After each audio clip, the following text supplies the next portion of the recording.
All right, welcome everyone to South by Southwest at Block Space, presented by Tezos.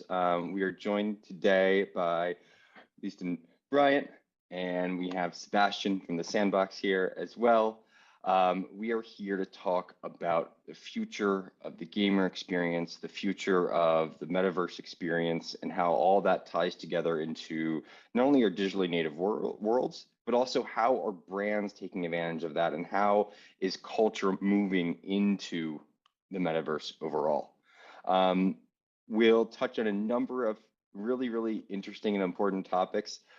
Both our panelists today are working on a number of really cool initiatives that are really leading the pack in their categories.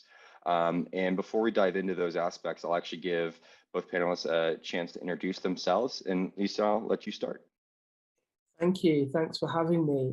So my name's Leaston Bryant, manager for esports and gaming at McLaren Racing. That means I look after our esports team. I look after a esports racing tournament that we run, some content creators, and all of our gaming initiatives, really. I think for us, when we think about esports and gaming at McLaren, it's about creating the next generation of fans and also being the number one sort of F1 team in terms of innovation. So yeah, working on lots of different projects across Web3, the metaverse, NFTs, esports, working with publishers, a very exciting role, and excited to talk a little bit more about that today. Thank you. Sebastian?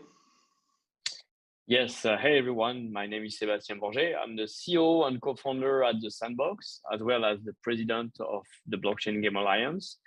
The Sandbox, it's a gaming virtual world where users and creators can truly own and monetize their 3D asset, their experience, their identity through the use of blockchain and NFTs.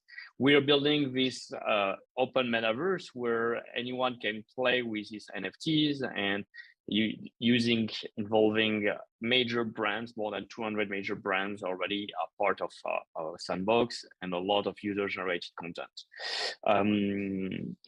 Excited to be speaking today here on this panel with you and access those questions. All right. And Leaston, you actually said something interesting kind of in your intro right there. You mentioned like the future of fandom, and I'm actually going to throw this question to Sebastian. You know, the future of fandom for brands that you have conversations with about how to enter the metaverse, especially in the context of the Sandbox, what do they want to accomplish? Why are they coming to you? I think, well, definitely Web3 is community driven. It's user centric. So that's a major paradigm shift with what we've seen before in Web 1.0, Web 2.0. The fact that communities can gather around the artists, the creator, the brands, the influencers that they love. They can have direct access to them, to more exclusive, immersive, social, rich, fun, entertaining experiences in various spaces that could be as simple as like chat on Discord room, or more advanced into 3D virtual worlds such as Sandbox is really powerful. And the fact that they can accomplish that through the ownership of digital assets, NFTs, content that they can both use as, I don't know, collectible, art, wearable, avatars, or even game items, having multiple utility that they can transfer to other users, they can sell, they can use it across multiple dApps, is really opening a lot of possibilities behind in the form of like expression, in the form of kind of interaction, and what users, fans, and the brands they connect to can achieve. I think that they are less and less, they are not really possible in the physical world for many reasons, because like of the geographical disparity, because like we've been accustomed to thinking in a more transactional manner, actually in Web 2.0 and the commerce web. And and that the metaverse and the NFTs have been really demonstrating already a lot of great value for fans. Yeah, it's, a lot of times when you have something new, the newness of it overall is what is interesting in kind of the first cycle or first wave of adoption, whether that's a new technology, a new game, a new version of an F1 car. I mean, anything within that realm. And so to just stick with you, Sebastian, on this topic, like, how do you approach the question of providing value in the metaverse, not just in the short term for something that is new, but in long term as well? The first question I think we should ask is like, what makes an NFT valuable? As the technology behind blockchain has enabled digital asset to be tokenized and essentially enable three things: the proof of authorship, so who is the creator of an NFT, the proof of ownership, like who currently own it, and the whole history of the past owners, and the digital scarcity. Those three elements have been mostly used to value NFTs until recently, where, and I think it's the most interesting aspect, the utility aspect of the NFTs has been really the one that's now started to drive value. It passed in 2020, 2021, people were really attached just to digital scarcity and the aesthetic and the ownership and the authorship. Today, thanks to having more games, more play to earn, more metaverse, users are able to interact with those NFTs.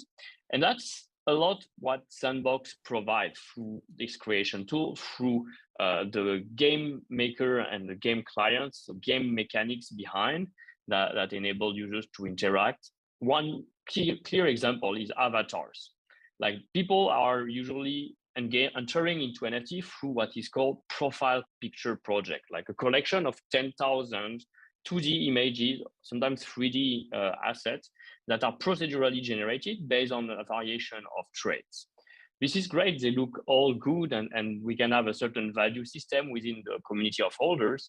But until recently, you couldn't do much of those 2D or 3D character except like displaying them over your Web2 social media profile. With Sandbox, we've worked to implement something called the interoperability bridge, which essentially offer you a new representation for the same token that you own into a wallet, turning 2D profile picture into 3D playable characters that come with 70 animation. They can jump, run, fight, socialize, dance, etc., into a virtual world. So suddenly you have like all the holders from those communities that can enter a virtual space, chat together, dance, do activities, and they can do so much more. They can become creative, they can build extra experience on neighbor lands, etc., developing the whole world, the whole universe around those characters. And hence, that is increasing the utility. The same token has more functions now across different apps, even though the original creator of that collection didn't necessarily think about it. And through that, I believe like it's a great example of like how the Web3 ecosystem is building and how anyone can add a utility to existing tokens and leverage that both as a user acquisition strategy. I want to bring the holders of certain communities and it really do that in a win-win situation where everyone grows and accrue value for the people who contribute to building that world, that content, those communities, and engage them. Yeah, that's actually like a really, really excellent overview of where we sit, of the innovations and kind of the Web3 and NFT space over the last 12 to 16 months. And at least to turn to you and really building off that same question of providing value in kind of these new experiences in these new worlds. McLaren Racing as a brand is legacy. It has provenance. It has gravitas. But when you look back to when McLaren got started as an automotive engineering behemoth, there weren't all these things distracting people from their attention. There was F1. There were one or two other major sports, global franchises and sporting leagues. Now people can go and spend 12, 20 hours a day in the sandbox or some other metaverse. So why is McLaren now also dipping its toes, not just into a small pool, but really the deep end of esports, of metaverse, of NFTs, and in all of these additional layers? Yeah, really good question. So I think one of the main reasons why we look to enter into some of these new areas is all about touch points, really. So I'll use the example of our most recent car launch. So 2022, it's a really exciting season in Formula One. It's the biggest year of rule changes that there's been for perhaps a decade, maybe longer. So there's going to be closer racing. So that's really, really exciting. So all of the teams, and if you're an avid Formula One fan, you will have seen they've released their new car over the last couple of weeks. But really, whilst that's a huge moment for the general fan, there isn't a lot to interact with outside of talking about the design or how the team's going to finish this year. So what we did in tandem with our physical launch was launch the car in a environment in Roblox, so people could essentially go look at the car, take a picture with the car, buy some merch. They could take that car and they could drive it in a game straight away. The main line that we used to talk about that was that you could drive the car before the drivers get to drive it, which I think was quite a nice way to tie it all up. So for us, it allowed us to provide some interactivity to an item, which whilst it was a big moment, there normally isn't tons of interactivity. And then two, it allowed us to talk to a whole new fan group. And we often think of in Formula One, the biggest drivers of new fans are probably the Netflix Drive to Survive series. And I'm going to say second, I think everything that's happening in the world of gaming, esports, etc. So that's why McLaren wants to be not just first on the track, but first in those areas of innovation. Yeah, and actually, I think that's a really good segue to ask you the question of, tell us about your background, the room we see behind you. Yes. So this is the McLaren Shadow Studio. So this is the home of gaming within McLaren. So this is quite handily right next to my office. But as you come into the McLaren Technology Center and you see the beautiful cars on the boulevard and the bays where they make the F1 car, we have this gaming and content studio here. So our esports team can race, train, and create content here. We've got some PC set up. So we've had, Lando Norris, for example, testing out Roblox from this room, doing a little bit of streaming, etc. So for us, this is a great space to introduce fans when we get them in the building, and also our partners to the world of gaming. And I think it's one of those things where we're often talking to brands about how they can partner with us and enter some of these spaces with us. And I think sometimes explaining it becomes quite difficult, but when you show it, people quite quickly get it. So this space definitely helps us achieve that. Yeah, and I think we've, just to kind of take a pause for a second, I think we've done a great job really establishing, where you both are coming from on this topic. And would love to just kind of toss a brain teaser out there and ask, is the definition of a gamer the same as it was 5, 10 years ago, or how has it changed? At least, and we can start with you on it.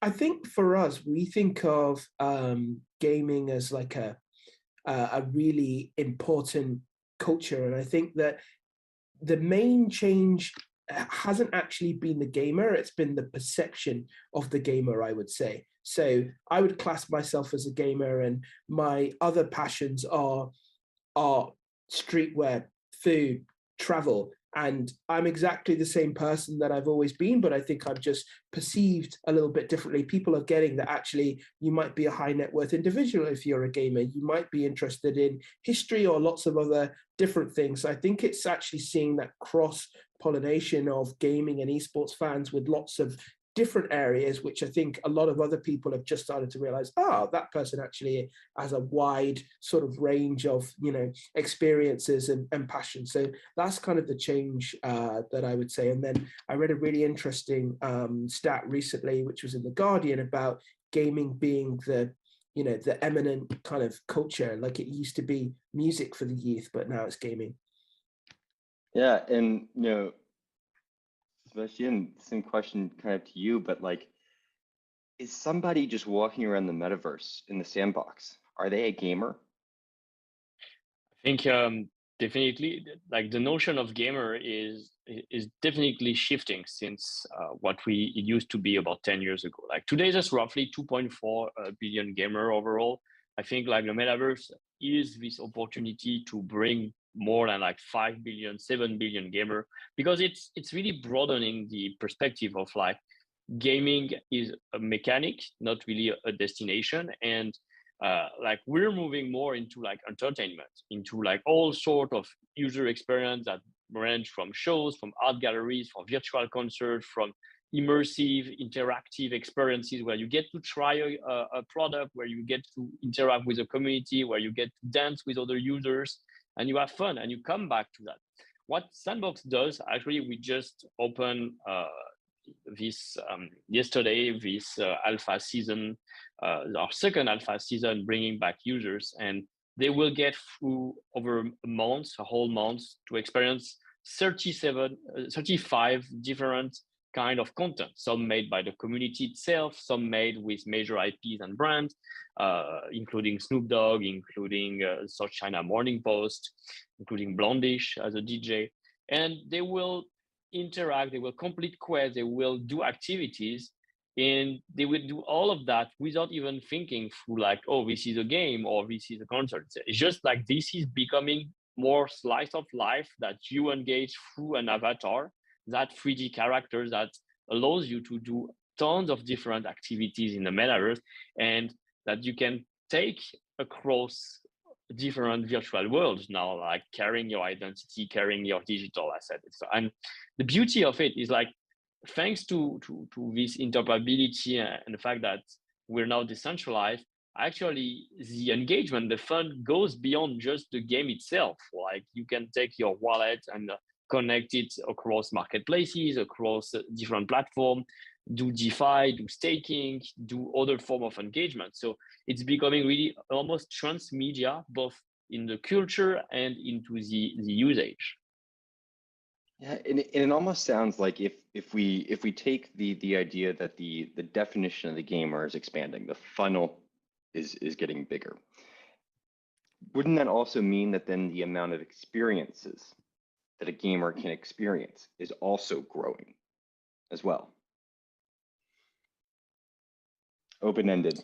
Whoever wants to jump on it. It is, and what we used to consider, I think, like, we've seen various trends in gaming. I've been more than 10 years into gaming. I started with mobile free-to-play, but then came like hyper casual, came like HTML5 game, came Oculus and VR experiences, web-based experiences. Now we're seeing play to earn, where users are entering for the first time. Most of them, like, they were not the typical definition of what a gamer is, and now they start playing, they are fun, and both they take some revenue eventually, or rewards for that kind of engagement.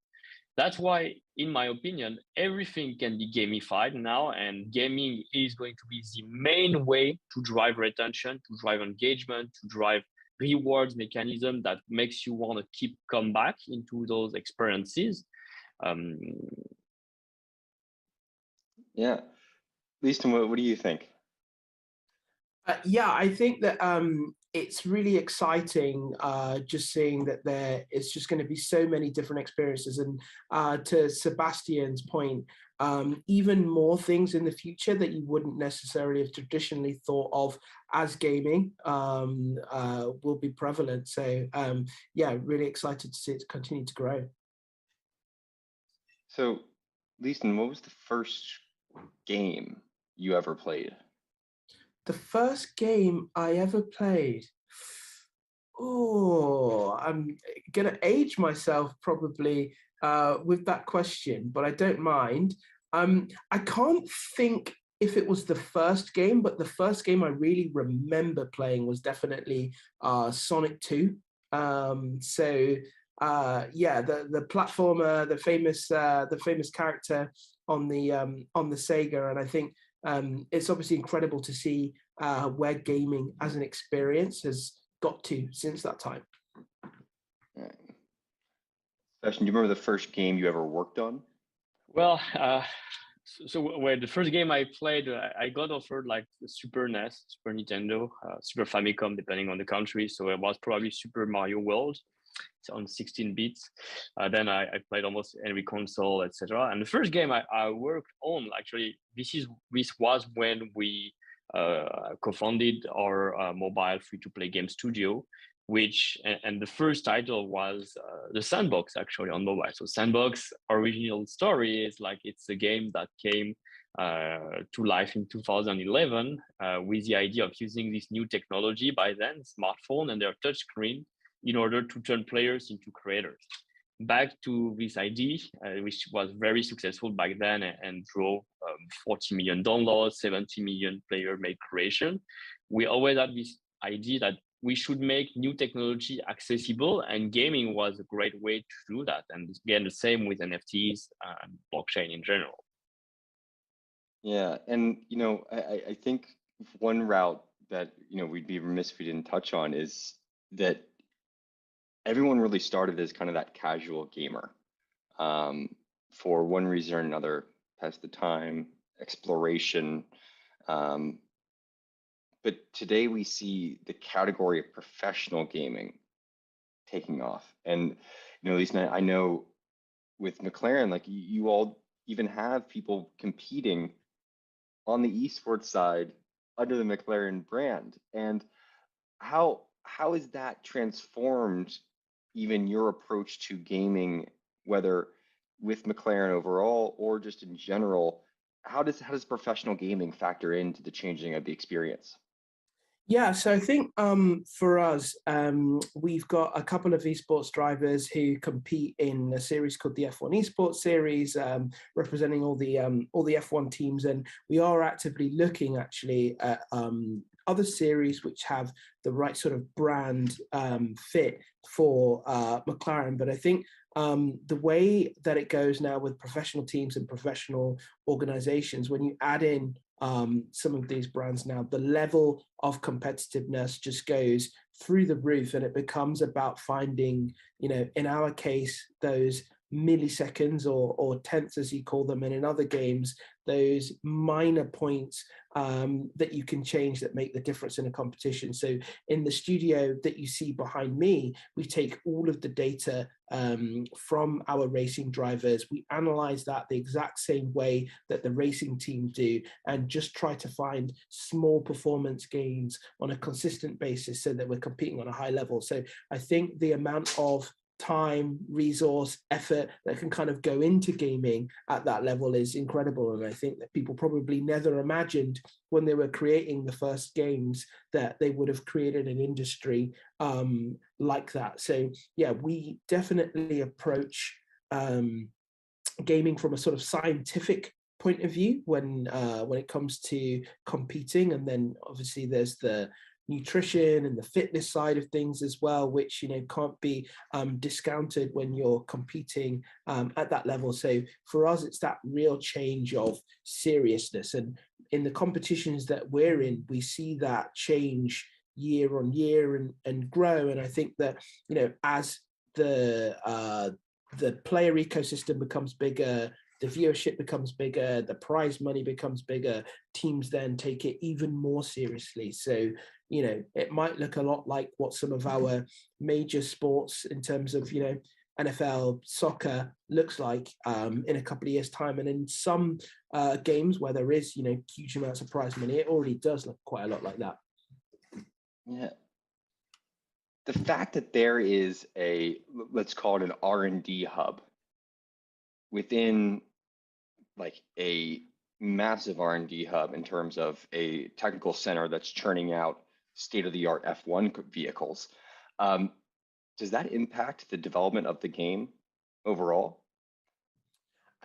So I think definitely there are ways to impact the development of the game. So in the F1 series of games that we race in, we actually, which is quite interesting, we had Lando do some driving for us, and he actually gave some feedback around the difference that it is driving a real F1 car versus how it works in games, some things being simpler or more difficult. And F1 did actually look to make that feedback into the games to make them more realistic, which I think is incredible. Having a Formula One driver almost kind of consult on what's happening in a game. We tend to not influence the game outside of that. It's a little bit like I'm thinking of another esports team. You don't want to kind of go to the publisher too much and make the game in your favor. But I think the fact that there are these organizations that are spending, I guess,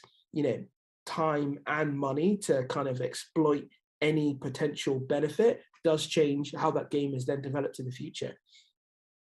Yeah, and Sebastian, I almost think that the same question to you is tweaked a little bit, and almost that a lot of the people that want to come to use what you all are building, whether it's brands or other types of activations, or folks like Snoop Dogg or Blondish, et cetera, how does their involvement impact your development?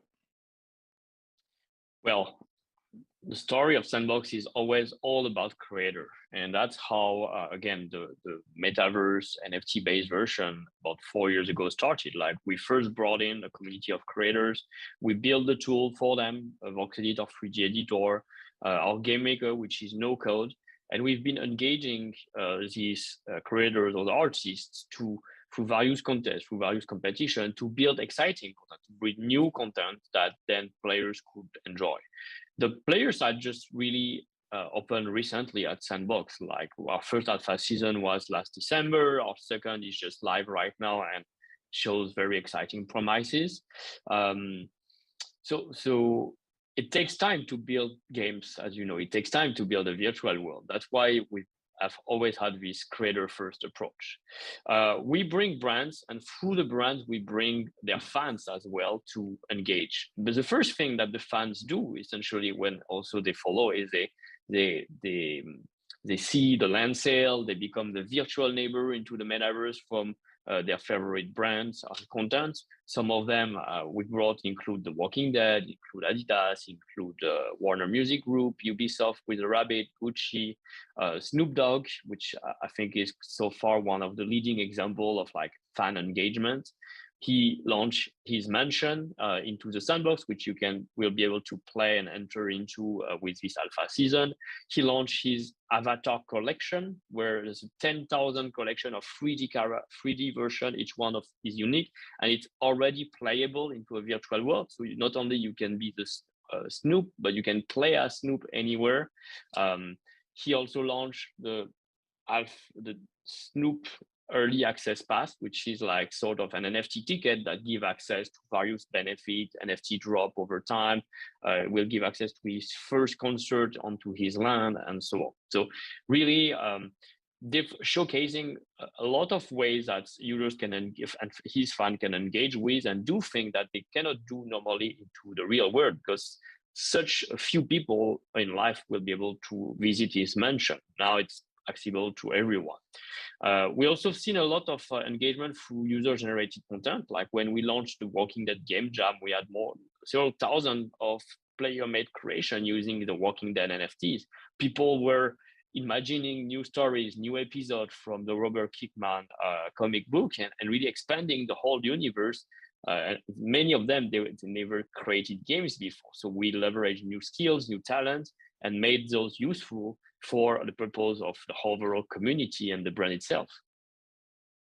Yeah, and I think actually we should back up a couple steps in for the Sandbox, and really, here at Blockspace presented by Tezos at South by Southwest, one of the installations is actually the ability to scan yourself into a 3D avatar for use in the metaverse.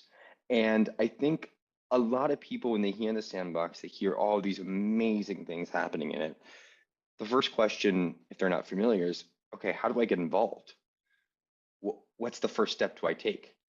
So how do you answer that? If you're explaining the concept and the engagement and the activity and the experience to somebody who's not a gamer, not familiar with the metaverse, the ideas of it, what is it?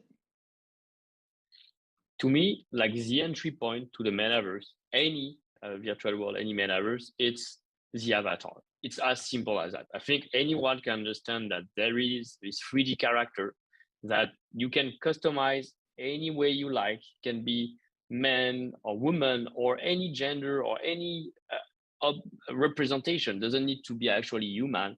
You choose to be that character, and that character then is your entry point to various kind of experiences, which could range from just like cultural, education, art gallery, museum, to pure gaming one, as we've seen in Roblox or Fortnite, etc.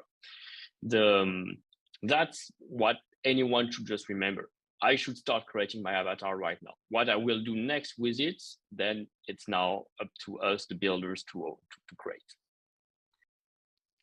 And you know, Lisa, I almost think that for the McLaren brand, the avatar is actually like the livery, the logo. And how has McLaren almost approached the portability of like the livery of the brand, the logo, into other games, not just in the traditional F1 world?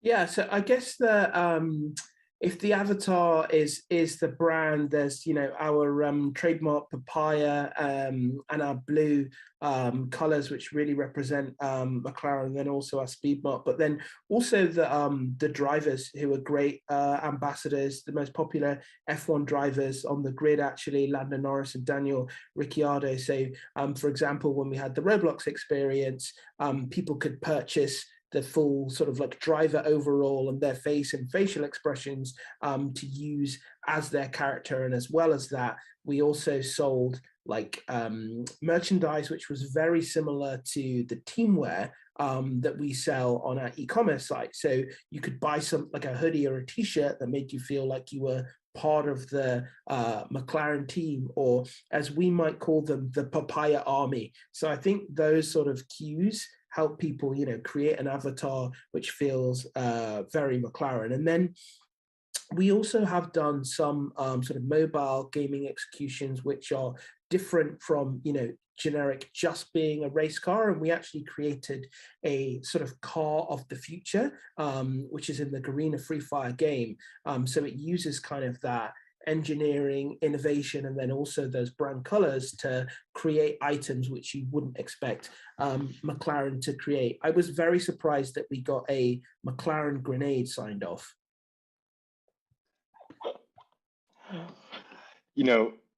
That's the future of the gamer experience, I guess.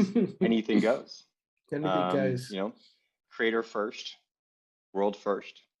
And as we kind of wrap all the concepts we touched on today together here, I think actually that idea of future is something we should spend a couple seconds on. Sebastian, I think Sandbox has hit over 2 million active users recently.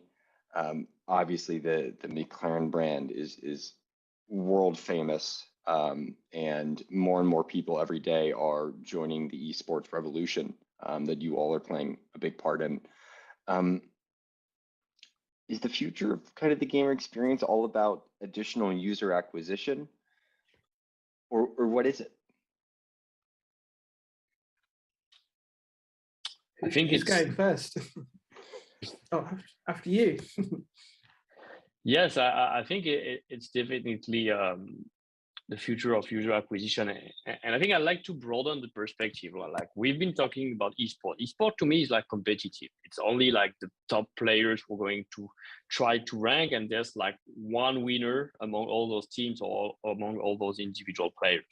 What we're pushing for is like more like how do we make gaming and entertainment so mainstream that actually playing a game, spending time into an experience, into a metaverse can actually be your new job. Like this is really expanding the definition of like what will people spend their time into, how they will be rewarded for spending their time closer to their favorite brands, being like fun, and all creators. So engaging like as architects, fashion designers, level designers, even community managers, hosts, like welcoming people into a virtual world actually will be a job in the future.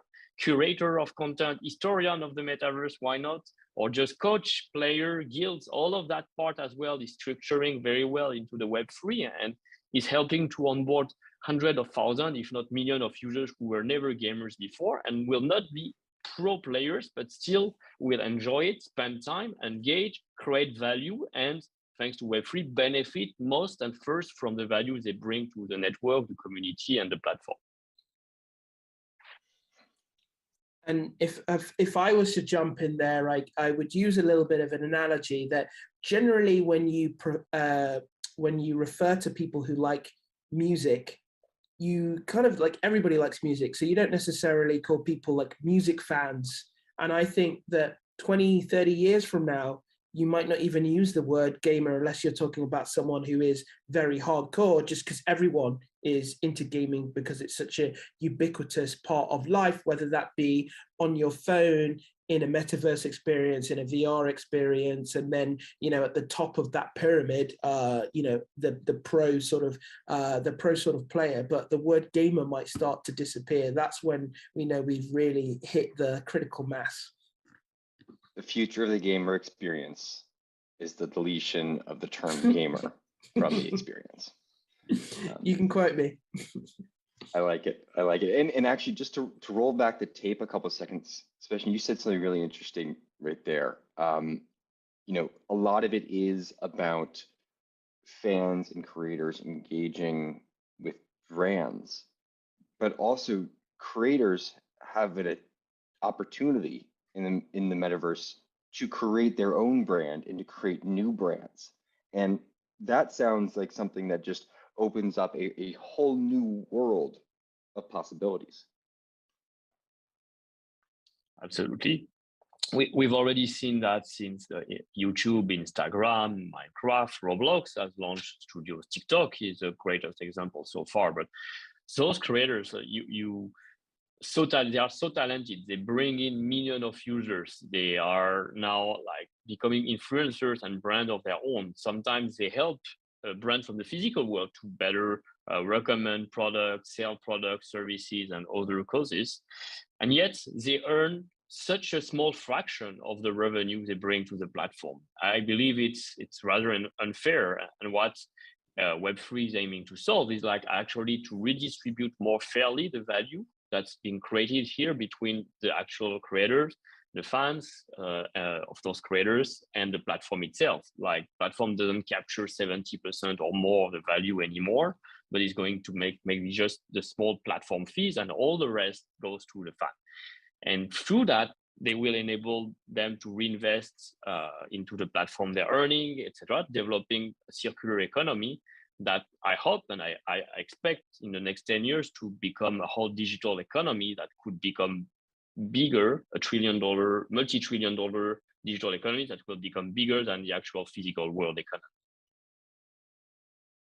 That's amazing. No. I love what you said about creators there. We haven't really touched upon them much, but I think, you know, that is an area that's just going to rise with creators creating their own brands, with them taking more ownership of companies and really starting to monetize the value that they bring. So I think that's a great point, Sebastian.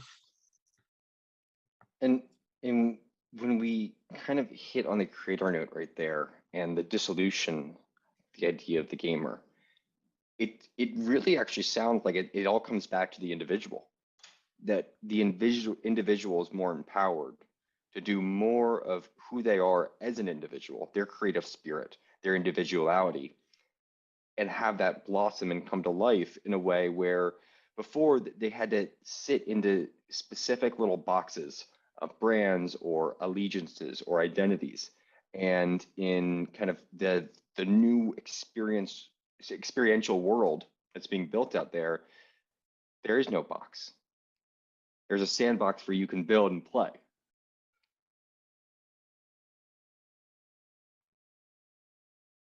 Yep, Well, I think I don't have much. Yes, there is a sandbox where you can build and play. That's the quote, I guess.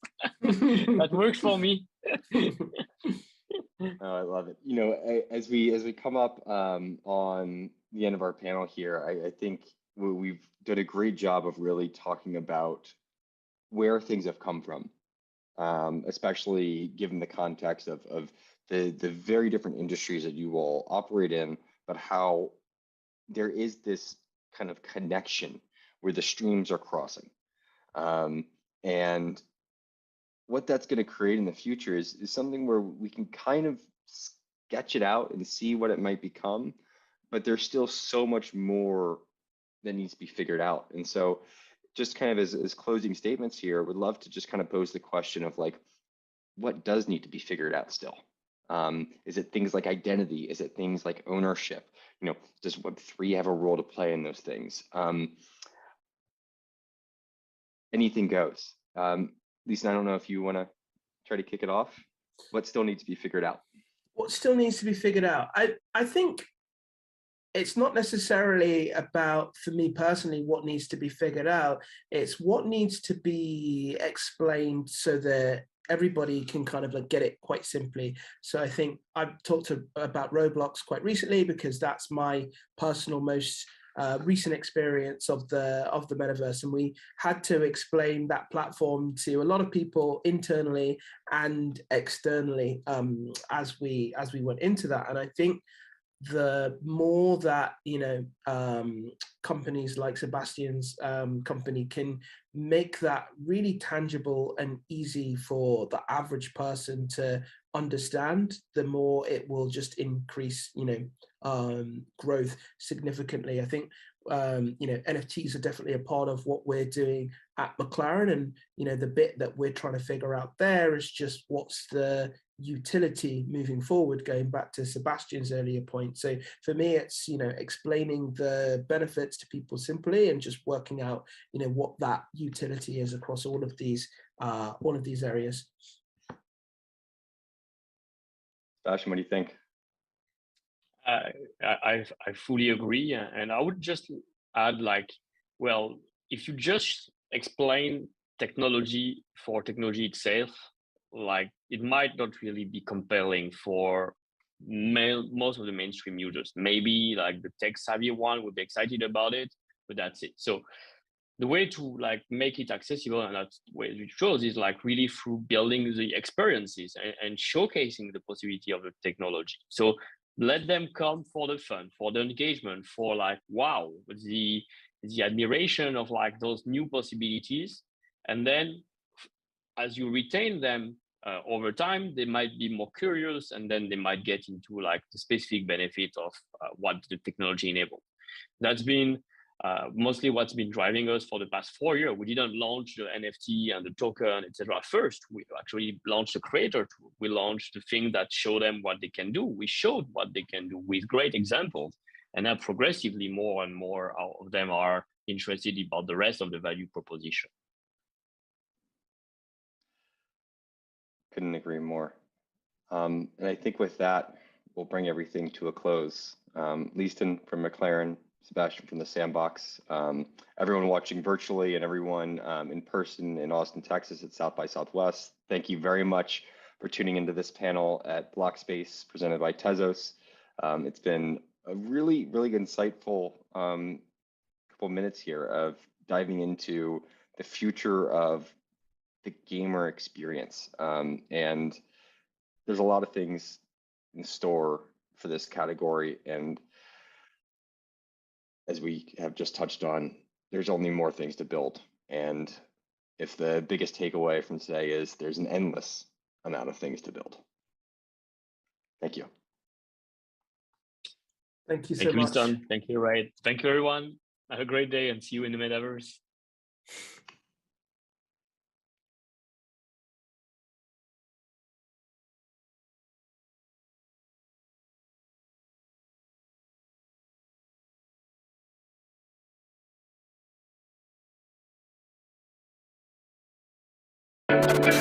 Hi, my name is James Powderly. I was an artist about 10 years ago. I founded two organizations called the Graffiti Research Lab and the Free Art and Technology Lab, and was unable to make a living, as an artist, and so I had to get a jobby job. And I've been employed for the last 10 years, and then during the pandemic, I discovered Hic et Nunc, and now I guess I'm an art collector, oddly enough. I first learned about Tezos from the Clean NFT Discord. I think that the Clean NFT Discord really spread the word about a lot of different blockchain technology.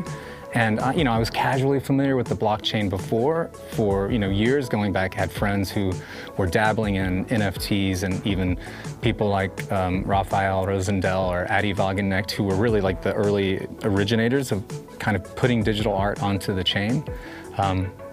And I didn't know the different technology, right? And so I got a chance to learn from people like Mehmet Akten and Kyle McDonald about some of the consequences of using Ethereum, and then followed up to learn about other blockchain tech that didn't have those same consequences, And it seemed like a no-brainer to me to start there for looking at, where I would kind of start my collecting career, where the clean action was, more or less. I mean, when you collect an artwork or you collect a body of art, you create something, right? I mean, your collection is really definitive of who you are. And we talk sometimes about, like, you make a list of blue chip artists and I'll make a list of blue chip artists, and where we overlap and intersect, maybe those are really going to be blue chip artists. And maybe where we're different is like where two collectors learn about themselves. You know what I mean? It's like, oh, you like that work? Why? And I like this work, and why do we not like the same thing? And I think that's why we get to support so many artists on Hic et Nunc, or on Tezos in general, because there's just so many different types of collectors who are interested in really, really different types of work. I was an artist for years, and I loved it. I loved making the work. I just didn't love being, chronically poor. I mean, I appreciate the fact that artists can make a living. I mean, that's the kind of fundamental thing. If you strip all of it away, artists deserve to make a living. They deserve to get paid for their creative work. It's not just designers working for corporations that deserve that work. The artists who are kind of stepping out into this new elastic space, the sort of define not just the artistic or aesthetic movements of the future, but also like defining the technological movement of the future, right? I mean, I'm getting really excited about the possibilities of DAOs. Like groups of people getting together, friends and strangers, kind of combining their resources and trying to really collect and establish the blue chip important pieces on Tezos. Some of them already have kind of shot up to be like above the purchasing power of like just any individual.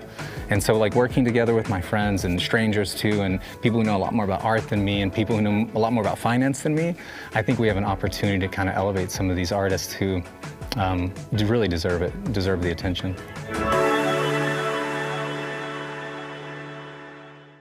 The NFT space in 6 months is going to look very different because right now it's still so new. People are just doing the things they already know how to do, which is I'm gonna buy and sell art, right?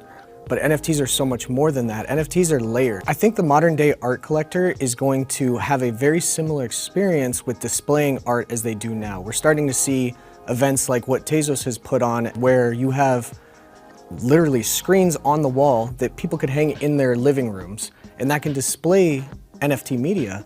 But the cool thing is, the modern day art collector has to go to a gallery. They have to go to, selling art is not easy, but with NFTs it is. You can transfer ownership of an NFT and that digital art in literally a second. And that's the future.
the head of content for TZ APAC out in Singapore.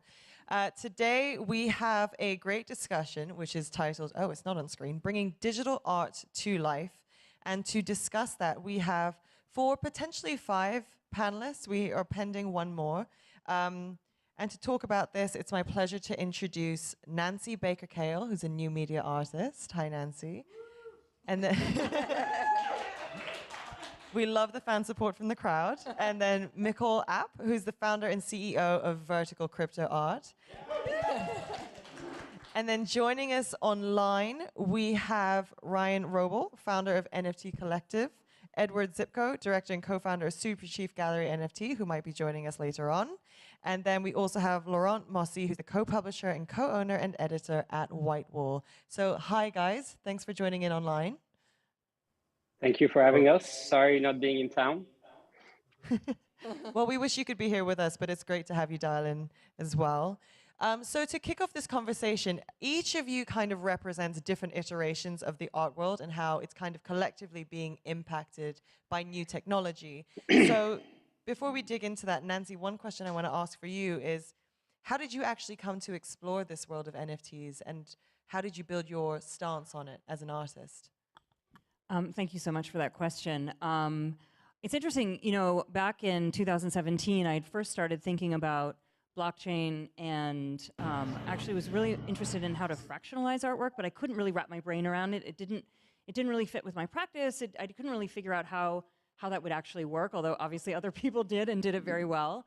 So it wasn't until really 2020 that I started to think about it more deeply, and I was invited actually by, I think, someone who's in the audience here, Julie Walsh, to participate in an incredible platform, a show. She curated an exhibition on a platform that is artist-created, artist-run by Casey Reese called Ferophile. And that was my first real introduction into the NFT space, as we say, which I know is very hackneyed and annoying to everybody. So I'll try not to use it. But anyway, but it was after that things really clicked, and I really saw the conceptual potential of blockchain and NFTs and how it would fit with my practice, which is in many ways very, very focused on accountability and different types of social accountabilities. So it was a very natural fit, the sort of medium fit the conceptual exigencies of the work. I think we should definitely dig into the fractionalization of art and ownership later on, because I think that's a topic we touched upon yesterday that has a lot more questions behind it than people realize. But before we get to that, Nicole, I'd love for you to tell us a bit more about Vertical Crypto Art and what it's doing to essentially offer underrepresented artists more of a platform. Yeah, sure. So Vertical Crypto Art started almost 2 years ago. And I got actually introduced to the space by an artist, a friend of mine. I kind of always was around the underground art scene, especially in London. I lived there. And yeah, he told me, like, I think this is something that you would really enjoy. I've worked at the intersection of kind of like art and tech for a while. And that's how Vertical Crypto Art started, pretty much as a project, really. And I started documenting and talking to a lot of the artists that were doing amazing work and were essentially pioneering crypto art at the time. And it then developed into, you know, what it is now, which is essentially more of a startup, more of a business. And we've started actually an online NFT residency program last year in June, which focuses on giving education to artists globally on Web3, the metaverse, crypto art, and digital art. And yeah, we've onboarded almost 75 artists into the space in various different formats. All of the classes that we do are actually free online for anyone to take a look at, to jump in. We have like 25 mentors teaching the classes, and yeah, it's a great community. And obviously, other than that, yeah, we do curation and lots of other things. So Vertical Crypto Art basically looked at artists that were already producing great work and then offering them a new platform, as well as giving future artists the tools to be able to join in the space as well, as and when they're ready. Exactly. I think that's fantastic. I now want to go to Laurent, who is in charge of Whitewall magazine, which is an art, fashion, lifestyle magazine.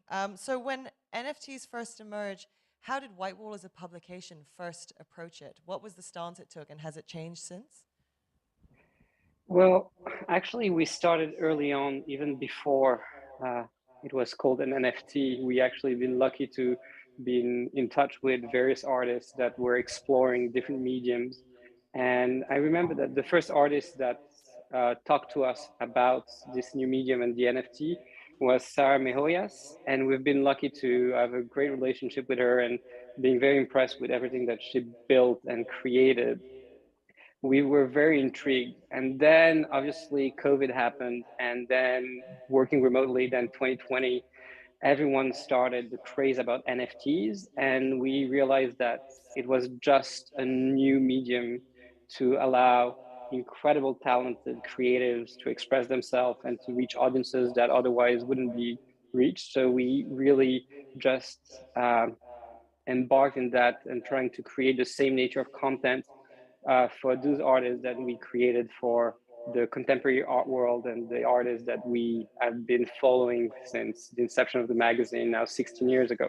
So we also opened the pages of the imprint to those artists, which was actually a bit of a challenge also just to get the images of the work, because most of the work were done for 3D or for digital, and to get the images for print publication was something a bit different. And it was for us super interesting to be able to continue our mission, which was bridging the gap in between different worlds.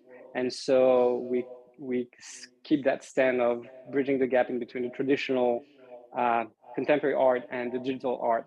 And this is what we've been doing, and we're working with a lot more partners now and trying to have a voice emerge into the traditional landscape of contemporary art to make it understanding that digital artists and or NFT are just a new medium that continue the same mission of exploring new realities and new creatives. So it hasn't evolved that much. I think the common theme we're seeing here is very early stage conversations around this technology and how it relates to the art world. And what I like about what you're saying is that White Wall essentially didn't change its spots to embrace it. It kind of tried to find the balance between traditional media and new media, which is something we're going to dig into more throughout this conversation. So next, my question goes to both Edward and Ryan. The both of you have worked to bring, digital art to life through physical and immersive gallery settings. So how have NFTs specifically enabled that? Maybe we start with you, Edward. Yeah, sure thing. Well, a little background on Super Chief. So we were a traditional large-scale warehouse gallery that opened up in New York in 2012. And then from there, we expanded out to LA and then Miami. And the idea was to kind of create these large-scale warehouse art galleries that would allow the community to gather and kind of grow at a fast pace. And I think back in 2016, when we started to include digital native work and focus there, I think it really kind of keyed us into the artists that were being left out of the conversation. And I think that was like a really big part for us was, a lot of our community came out of the graffiti and street art movement kind of being welcomed into the fine art world. So we've seen what it's like when artists as a genre are just left out of the conversation or, meaningfully excluded because there aren't ways to really generate income from their medium. So for us, when we got started, it was really about how do we include them in the conversation? How do we showcase work that we really believe in and not exclude the medium of our generation from the exhibitions and the community play? So from there, it kind of keyed us into a real need for them to kind of not only be centered as artists, but also nurtured into this world. And I think that as we saw NFTs kind of emerge as a game changer that really was about royalties for artists for the first time, I mean, our entire organization kind of dove in hard body because it was just it was something that really needed not just institutional support at that time, but curatorial support. So we were really thankful and fortunate to have, some really great groups behind us early on in early 2021 that kind of gave us the opportunity to open the world's first IRL NFT gallery that was like a dedicated continual space. From that point, it really became clear to us that like the purpose of an IRL space or an IRL space was like, one, obviously for outreach and for an opportunity of people like become aware of what NFTs are, what digital art can be on the blockchain, and then also like an opportunity for these communities to gather for the first times. A lot of these organizations, groups, and this whole wildfire started obviously over COVID. So many people like didn't get to really see the communities they were a part of in person. And I think that was like a real important moment to get to bring groups together and then bring like specifically NFT and like digital groups who, it's such an easy thing for them to just exist online. But I think the IRL capacity, like when we partnered with Christie's auction house to do the CryptoPunks auction in New York, like the first one that they did it at Super Chief. And it was such a really exuberant moment, just to kind of like look around the room. And there were so many people in DAOs that like, I don't know, many people had never actually met face to face. And I think that's an important thing to foster as much as we can, I think. Yeah, I think something you touched on earlier was that there needs to be more meaningful conversations around the inclusion of different genres of art into, I guess, what's considered the more traditional or the more celebrated art world. And this is one way we can look into doing that. But before we get into that, Ryan, what are you also doing in this space to make sure that these conversations are being had? Yeah, I think something, just to touch on everything that both have been mentioned before is that, I remember when we started scouting for locations for our first IRL event in New York, I was hopping into the Super Chief Gallery. I was like, wow, it's finally incredible to see like a full NFT immersive gallery for the first time. And that was really like a pivotal moment for us that actually probably catalyzed a lot of the movement that we decided to make. So the first event that we hosted was actually in Bushwick. It was called Influences, and it was a IRL theatrical experience where we kind of meld the theatrical element from live performers into the actual visual performances of the works from digital artists. So we had like a very large 64 or 65 inch by like 14-foot screen that was 3D, and it tied this unison of like the artwork that these digital artists had created were then created around the harmonics and the movement that the live actors did. So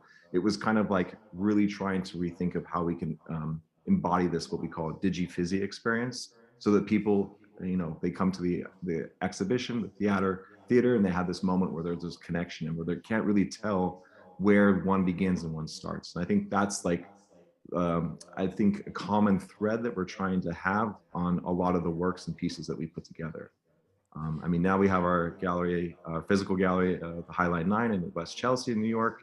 And here we're starting to play with options and think about how we can have like, live minting sessions that are then connected to like a metaverse experience where people that aren't present at that moment can also have a component that's tied to that physical experience. And this is really where I think personally that the NFT technology is giving us a really great ability to start to create new experiences, have narratives that can be met in physical space and in digital space. And it's opening the door for people who maybe can't be in there, who can't be in New York, who maybe for people who live in another country who can't make that out. So we're really trying to give this more depth and just extend the, extend the value of the work that the artist is creating.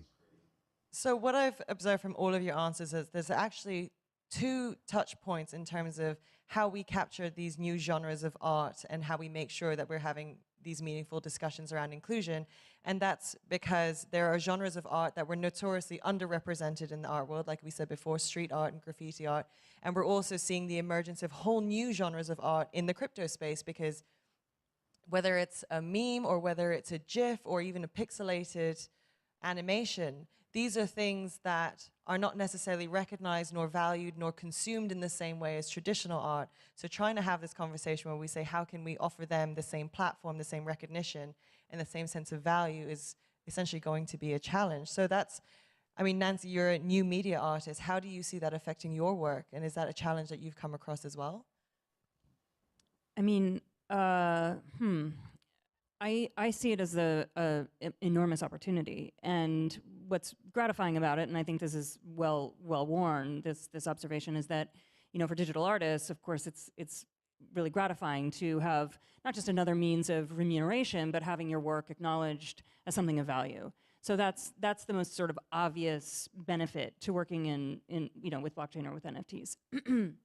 But I do think that what's super exciting, you know, I think that a lot of these, I think, you know, there's such a plurality of these different ecosystems, and I don't think any of them need to be mutually exclusive. I think anytime, you know, inroads are made or innovations are made, people get very, you know, upset, territorial, and I actually think it's what's really thrilling is what he was talking about earlier, is, you know, that you can have incredible cross-pollination and interdisciplinary collaboration, and all of these tools, the tools of new media, the tools of new media art, allow for all of that. And so, I don't know, I think that part of it, the only way in which I will claim a kind of techno-optimism is around these kind of the extraordinary opportunity for creative innovation and collaboration. And Nicole, I want to ask you as well, in the same vein, when you're working with a collective of artists who are using these platforms to gain a bit more recognition, gain a bit more representation, is there a challenge in terms of how you negotiate the conversation between this new art world and this old art world? I mean, I think, first of all, like, there's one thing to be said, that digital art is not new, in the sense that it didn't start with NFTs. And so if we look back into history, curatorially, you know, exhibitions were made before NFTs of digital art. And I think that's important to consider, and to, like, also contextualize it within the NFT space. And actually, a lot of the intersection that I find is really interesting is collaborating with, let's say, more contemporary art, fine art world. For example, we've worked with Whitewall, working with, like, curators that have been curating digital new media and net art for many, many years before NFTs, and finding ways in which somebody like myself or us at Vertical Crypto Art can bring maybe a more NFT native perspective, and bring in some of these artists who are maybe underrepresented and have discovered how they can actually have a place and a space with NFTs into a conversation with people that have been talking about, like, digital art, net art, GIF art for years. And I think that exchange is super valuable, and it's where a really good spot is created. So in that exchange, that's where I want to bring Laurent back into the conversation and Whitewall, because we, as you rightfully mentioned earlier, that you're trying to find this balance between these two worlds and make sure that, you know, both sides are represented, both sides of the conversation are being heard. But what are you focused on at Whitewall at the moment to make that happen? Well, we're trying to actually balance the interviews and the content we create in between the traditional artists that have been represented in galleries or institutions, and new emerging crypto artists, so to speak, or digital creatives, and trying to ask them the same questions. Sorry. Really to create a part, an even discussion, because even though the medium is very different and the background may be different, the reality is the same. And now, obviously, there's the financial element that now some crypto artists have been selling works for far more money than any living contemporary artists have. And we are now just even creating a right balance in between the content we've always created with exhibitions and shows and galleries, and now the content to create about drops. And we just try to figure out the best way to accompany artists before their drops or just slightly after, and to give them the opportunity to address our traditional audiences, I want to say. And also, by doing that, we invite crypto natives to discover a bit more of the contemporary art. Because when we write about an artist that is doing a drop in the same pages, or if you go online and scroll on the website, you'll see an exhibition about an artist opening a show in Paris, in London, in New York, and so on. So really trying to create a dialogue in between those two worlds that are going to coexist and that are already coexisting in a natural way, and trying to onboard the traditional art collector into the digital world and trying to explain the traditional art world to the crypto natives. And this is the balance that we're trying to find now on the website and on our publication, because we do the same in the print edition. Yeah, I couldn't agree. Oh, please go on. No, I wanted to touch because I couldn't agree more with this comment, because it's these two parallel worlds right now that are kind of both going at the same time at different moments. And I think that it's about the education is that bridge between both of them, because we have, the NFT art world that's, has emerged on its own. I'm not going to call it the digital art world because it's not that, like Nico had said earlier.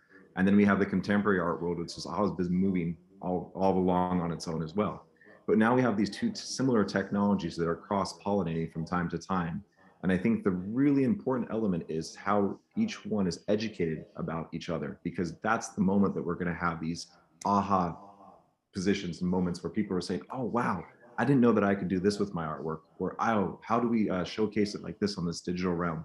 And I believe that this is the moment that people are actually going to be able to extend into that other world and say, hey, well, now both of us understand and we can coexist and create. And I think this is going to be the special moment that's going to come through shortly. Yeah, so I couldn't agree more. Along that argument of each of these different art worlds almost growing and cultivating themselves in their own walled gardens. And yes, we are seeing some cross-pollination, but we're only at the very beginning of that. What are some of the things that you feel the traditional art world, as it were, needs to understand or wrap their heads around a bit more to become a more collaborative part of this process? Because as Nancy, as you were saying earlier, there's a lot of almost territorialism around this space. And I think it's the typical conversation, it's not a new conversation, around the old guard meets the new and the resistance against change and innovation and new potential. So what's the mindset shift that needs to take place before we can actually start seeing real collaboration? Everything gets complicated with money. So money is going to be the thing. I mean, the context we're in, let's face it, is part of the issue, right? And one of the things that I think, I'm so interested in sort of the conceptual potential of the medium. So I'm not paying as close attention to the markets themselves, but I do think that what concerns me, and I'm not dodging your question about integration. I think that's that may also be solved by the market. I'm not sure, but what really concerns me is that that a lot of the imbalances and inequities and sort of externalities of like capitalism that show up in the traditional art market are also being reproduced here. So we have such vast differences, and we know there's basically one demographic that benefits at a disproportional, asymmetrical rate, and that itself has not, that's the promise of NFTs, the promise of Web3 even hasn't really yet. It's somewhat. It has so far failed to embody that potential. I'm not saying it won't. I think there are any number of, and I was just asked in the interview, I was asked a really tough question about this. So I'm not claiming to have the answers, but I do think that, beyond territorialism, we have these larger overarching issues around participation. And while, yes, it's exciting and thrilling that there's so much more autonomy and sovereignty to the artist and the artist's ability to participate and to sell their work, et cetera, the numbers aren't necessarily reflecting that in any way that feels particularly meaningful to me as an artist. Couldn't agree more. And it is the truth, when you look at a lot of the media as well that gets portrayed outside, you only see really, like, even say it's 0.5% of what is the NFT world. Actually, there's a whole other area of artists who are actually like struggling, you know, exactly in the same way than the traditional art space. If you think about platforms as well, they are the new gatekeepers, you know. Somebody wants to get on Super Rare, they need to get accepted. Somebody wants to get on any of these gated marketplaces to be seen, to be heard, to have a place in a space. It is a gate-kept environment, exactly as the traditional art world is. So I think the dream of, not to be like, you know, negative or anything, the dream of the NFT space being decentralized and open and accessible is only true if the people within the space make it so. At the moment, it's not the case. So we're essentially running the risk of recreating the same art world hierarchy in this digital realm, decentralized or not. And in that, I mean, we're essentially dealing with human behavior again and being stuck in our old ways, and the old guard will prevail again, just I guess in a much more tech savvy way. Was that what you would say?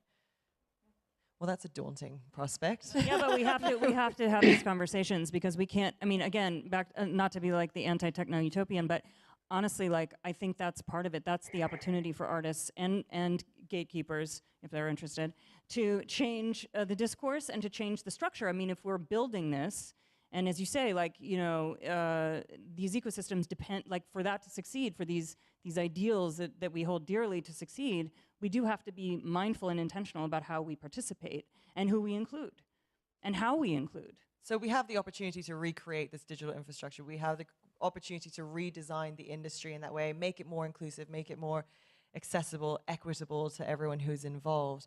And I mean, Edward, this is again where we were touching upon the underrepresentation of street artists and this field of work, which, I mean, you know, you walk across the streets, you'll see painted murals and you'll recognize them as stunning, but you don't consume them in the same way you would consume other forms of art. You wouldn't go to an auction for it in the same traditional way. So how do you see the recreation or like the greater recognition of this space and how it should be built in an NFT or, you know, a blockchain focused world?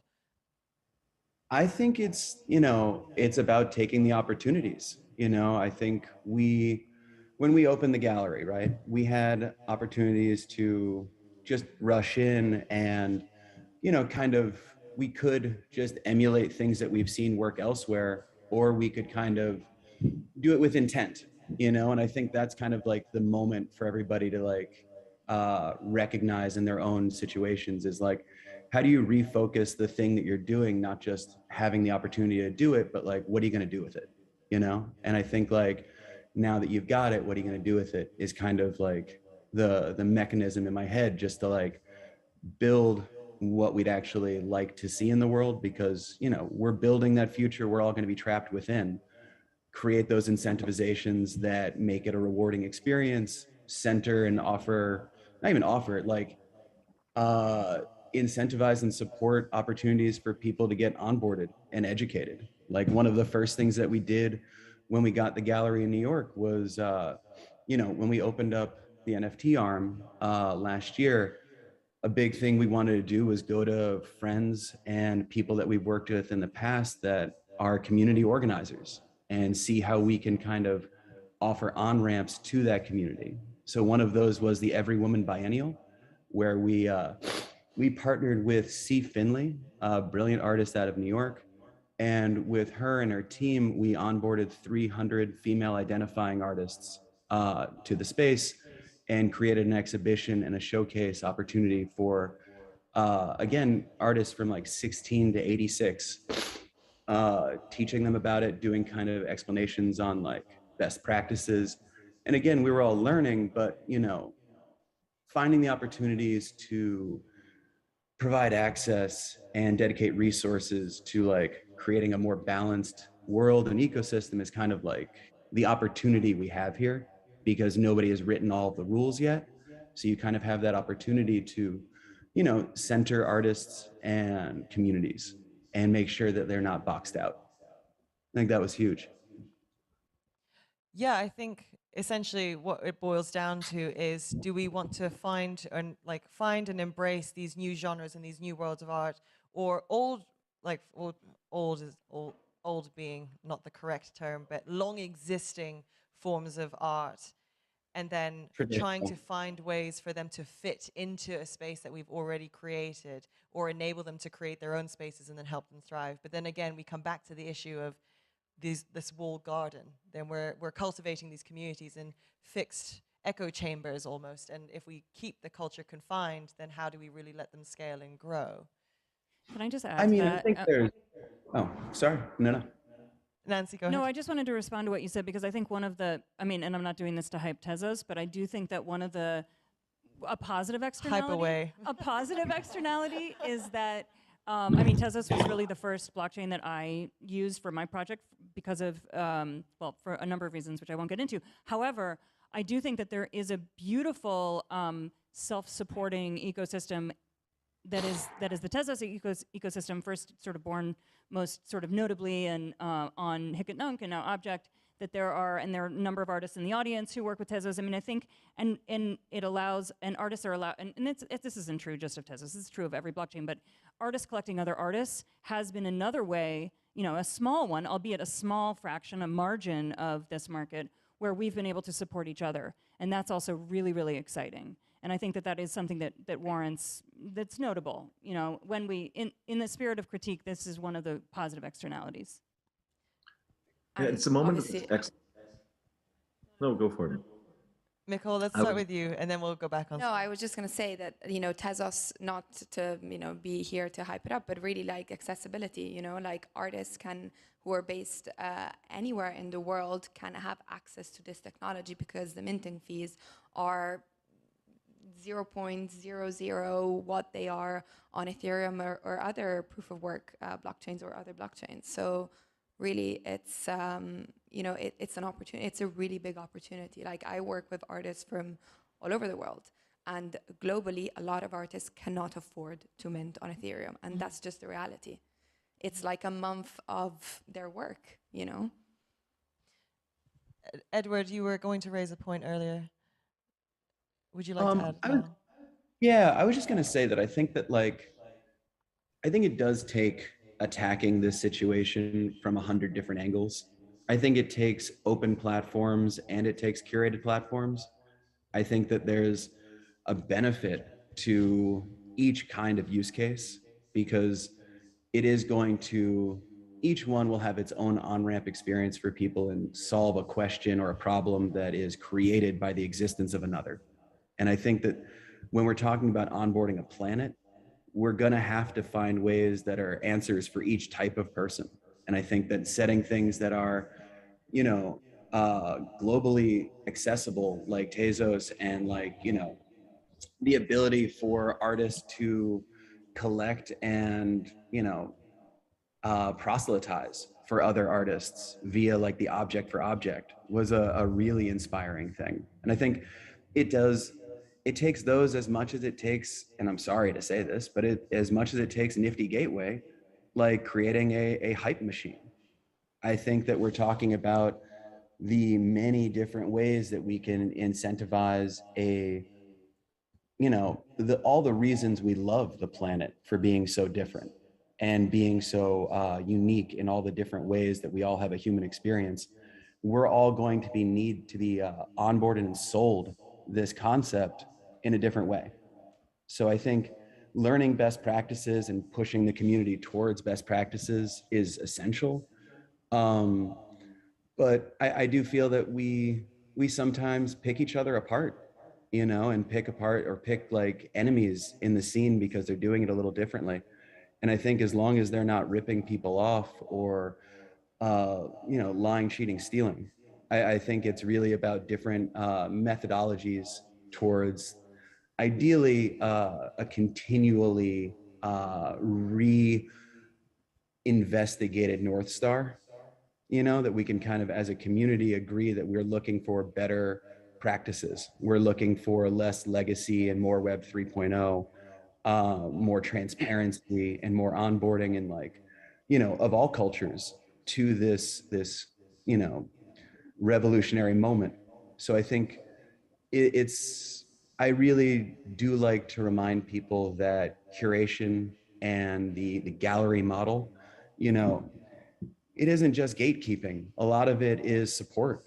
A lot of it is taking time to pick something we're passionate about and getting behind that rather than getting behind everything, because people want to hear a story and, you know, find why you're passionate about something. And I think that if we're all passionate about everything, you know, it just doesn't really seem genuine. And I think we So have to kind of also celebrate those genuine feelings that we have as curators and audience members that want to contribute to an artist's career.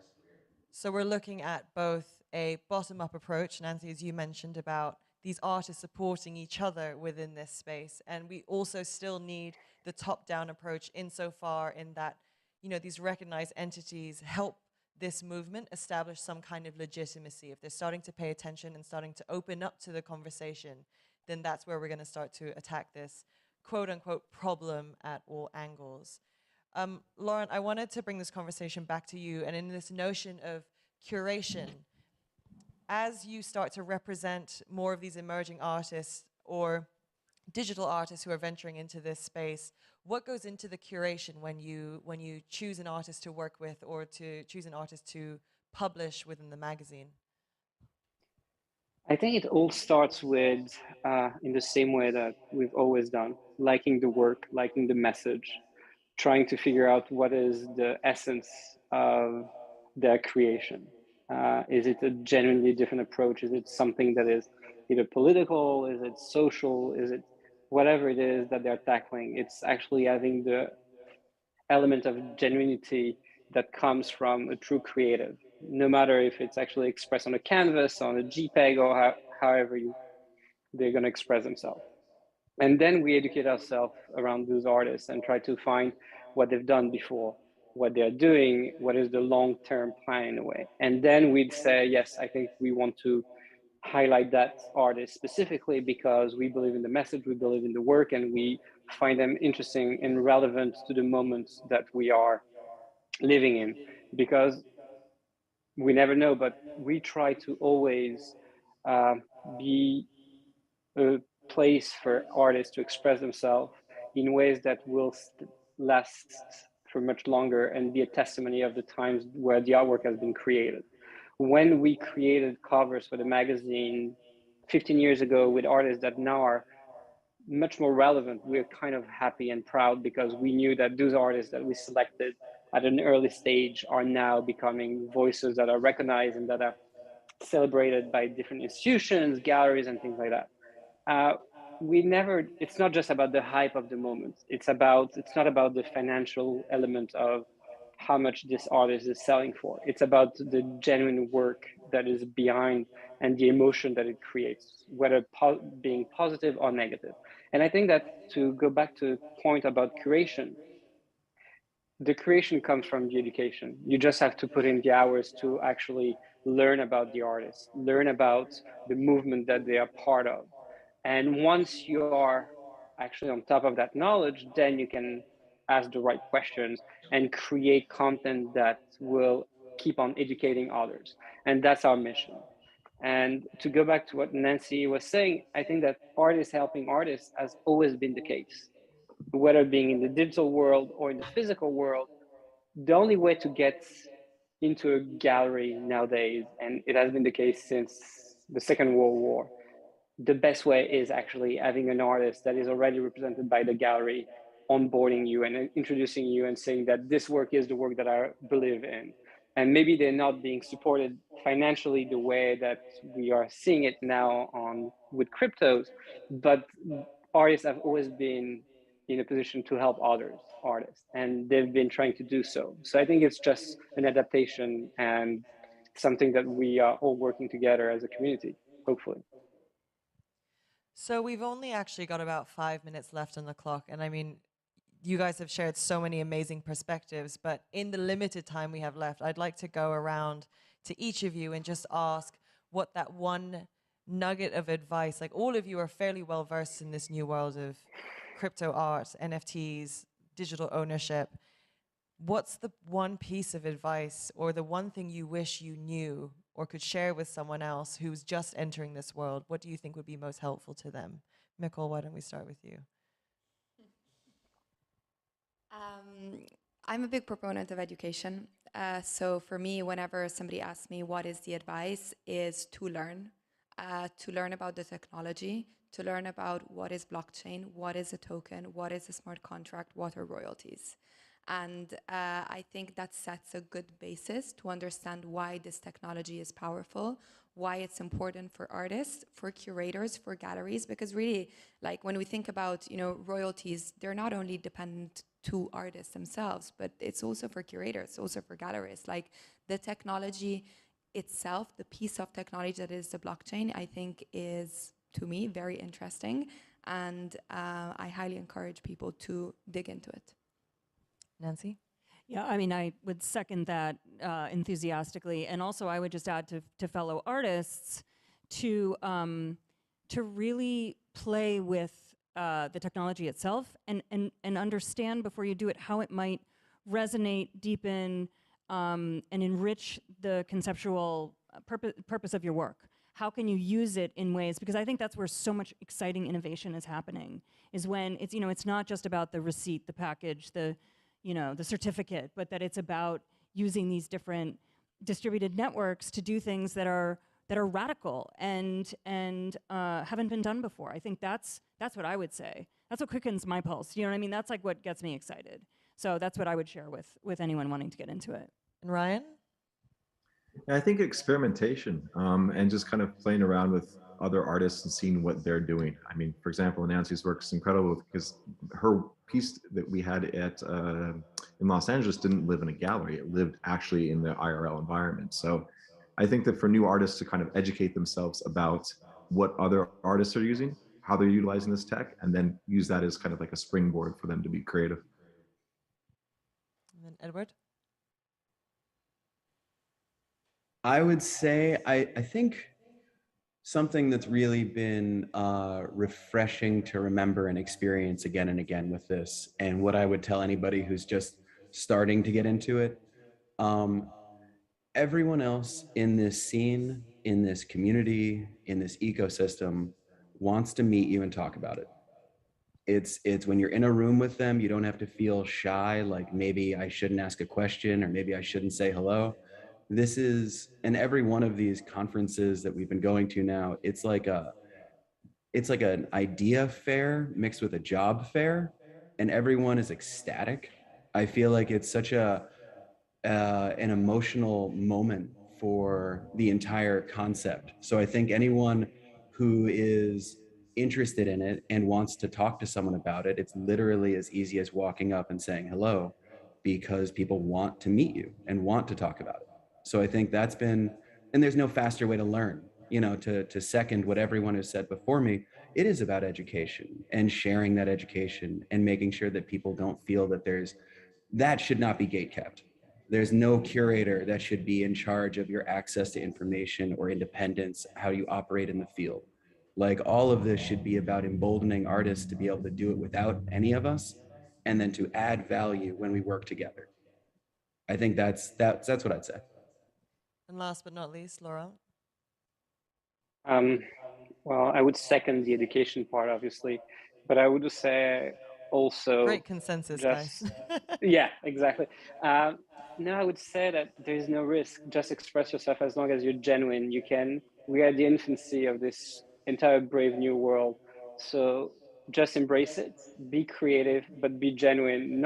Do not try to replicate whatever works or the things that you've seen already. Try to find your voice. And this is something I would tell to any artist. Just be genuine to your work, be true to yourself, and then the good thing is there's almost no risk. You can actually mint as much as you want and the market will be there anyway. So in summary, we have get educated, be experimental, have conversations and build your community and take risks. I mean, I couldn't put it better myself. So welcome, massive thank you. And any other questions in the last 10, 20 seconds that we have on the clock? Because I feel like we covered a lot of ground, so I'd quite like to leave it on that high. But thank you all so much for being here and taking the time to join us for this conversation. It's been incredible. Thank you so much. Thank you, everyone. Have a good day.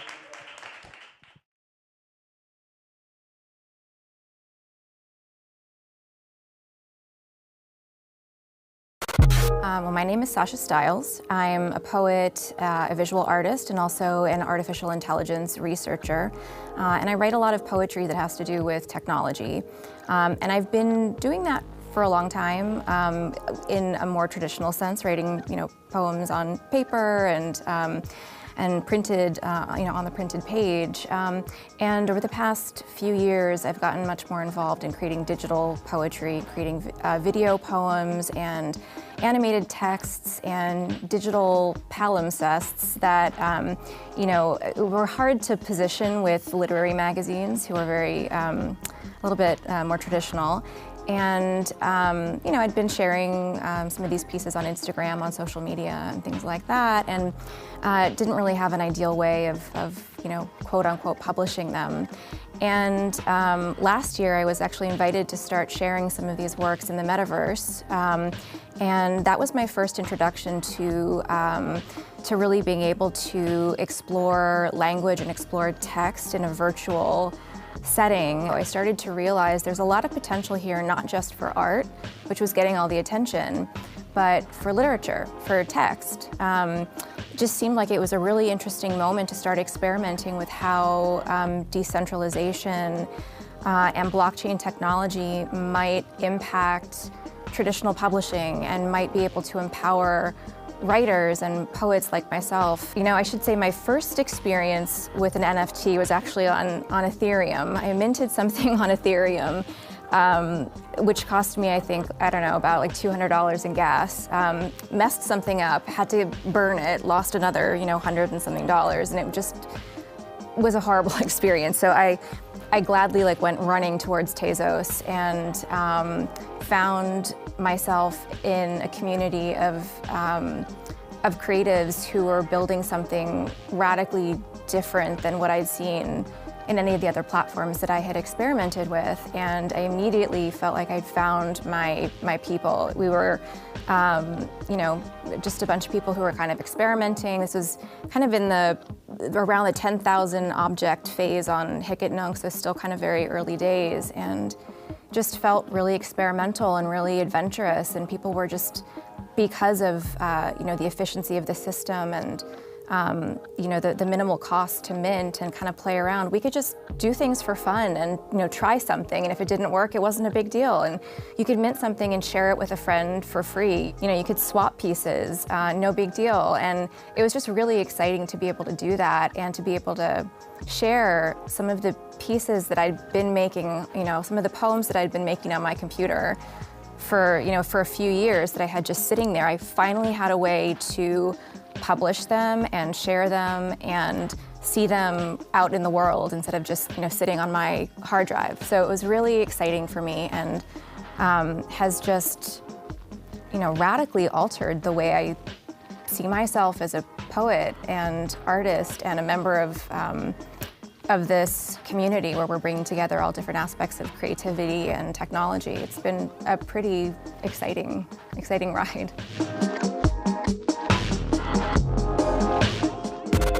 My name's Jason Bailey. Most people know me as Art Gnome. I've got a blog called artgnome.com where I wrote a lot about the early blockchain and art movement, which we now call NFTs.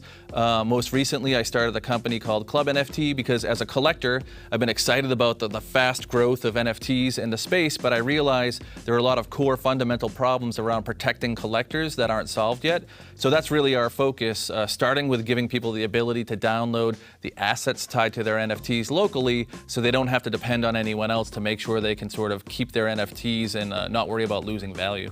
I think one of the questions that comes up is, how do I display these NFTs? So people have bought over like $10 billion worth of NFTs this year, and they're not necessarily sure how to show it. I think we're at this weird, awkward teenage years where people are taking their digital art and sticking it on a wall because that's what they used to do with their traditional art.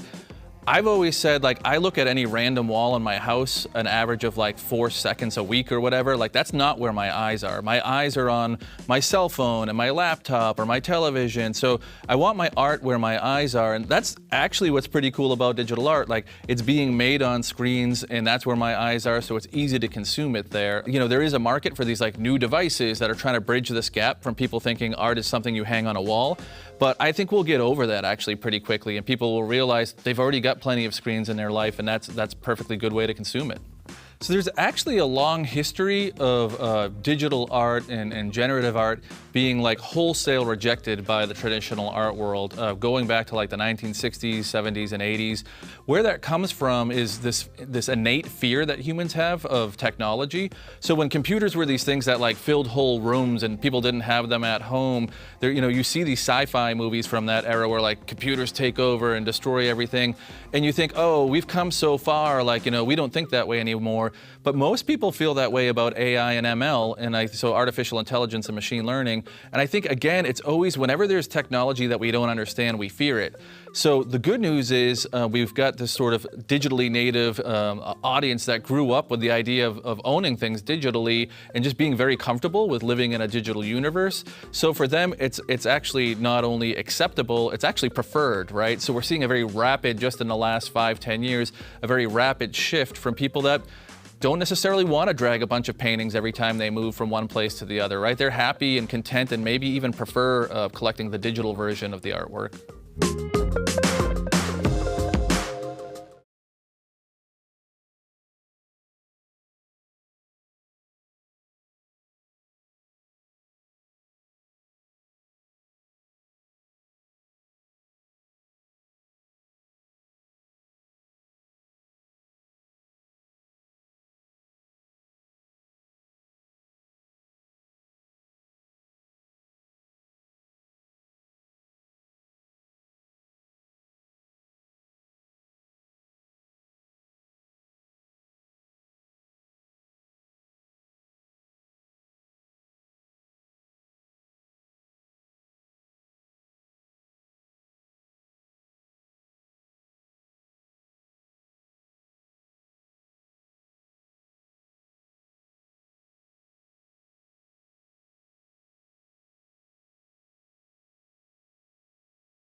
Hi again, everyone. Marissa True here, yes again. So for our next session, we're going to discuss NFTs, the next level of entertainment. And for that, we've got a panel that spans gaming, sports, and art. So please welcome on stage Philip Vonthron, the head of integrated partnerships at Khleo Sports. Hi, Philip. Hi, how you doing? Good, thank you. And on screen, we have Matt Pozzeo, the COO of Draper Goren Holm. We have Joab Garza. Did I pronounce your name correctly? Joab, yeah, you're right. Okay, thank God for that. He was the founder of GIF Games, and Patricia Gloom, founder of Brawlhaus. Welcome to all of you. Thanks for dialing in and joining us. Hey, Thanks for having us. nice to see you. Yeah, it's good to see you again. So we actually first spoke in Art Basel, Miami. So listen, it doesn't need to be said. I mean, NFTs have been very much the focus of the conversation in the past year as it pertains to anything blockchain or Web3 or metaverse related. And it has permeated all aspects of entertainment. So regardless of whether you're bullish or whether you're bearish on the space, somehow you would have come across and interacted with this NFT opportunity. So for this conversation, like I said, we're going to dig into how it's been applied across gaming, art, and actually even venture capital. But to start off the conversation, we're going to do a little backgrounder on each of you. So Philip, to start, can you tell us what Khleo Sports is and what your role is there? Sure. Khleo Sports is a sports media company dedicated to serving underserved sports. By underserved, I mean, before Khleo Sports, these communities didn't get the love, the content coverage, the broadcast professionalism that the big four were getting. We now cover 25 different sports like wrestling, all sorts of running, dirt racing, grappling, gymnastics, cheer, kind of the list goes on and on. And we really, we stream live events. We do about 30,000 a year. We produce original content around the sports that they love. We do training tips and all sorts of sports advice, highlights, rankings, you name it. But what we're really excited about is kind of our social community. It's tens of millions of people that are hyper engaged with us, and we think that kind of lends itself well to the NFT space. And what about your role as head of integrated partnerships? What does that entail? Yeah, so I'm in charge of generating revenue via advertising, sales, and partnerships, and kind of working with brands to find out what their objectives are, and then coming up with really cool, unique concepts for them to engage our audience in kind of an authentic way. And Joab, in terms of the gaming space, tell us a bit more about GIF Games and also Tezotopia.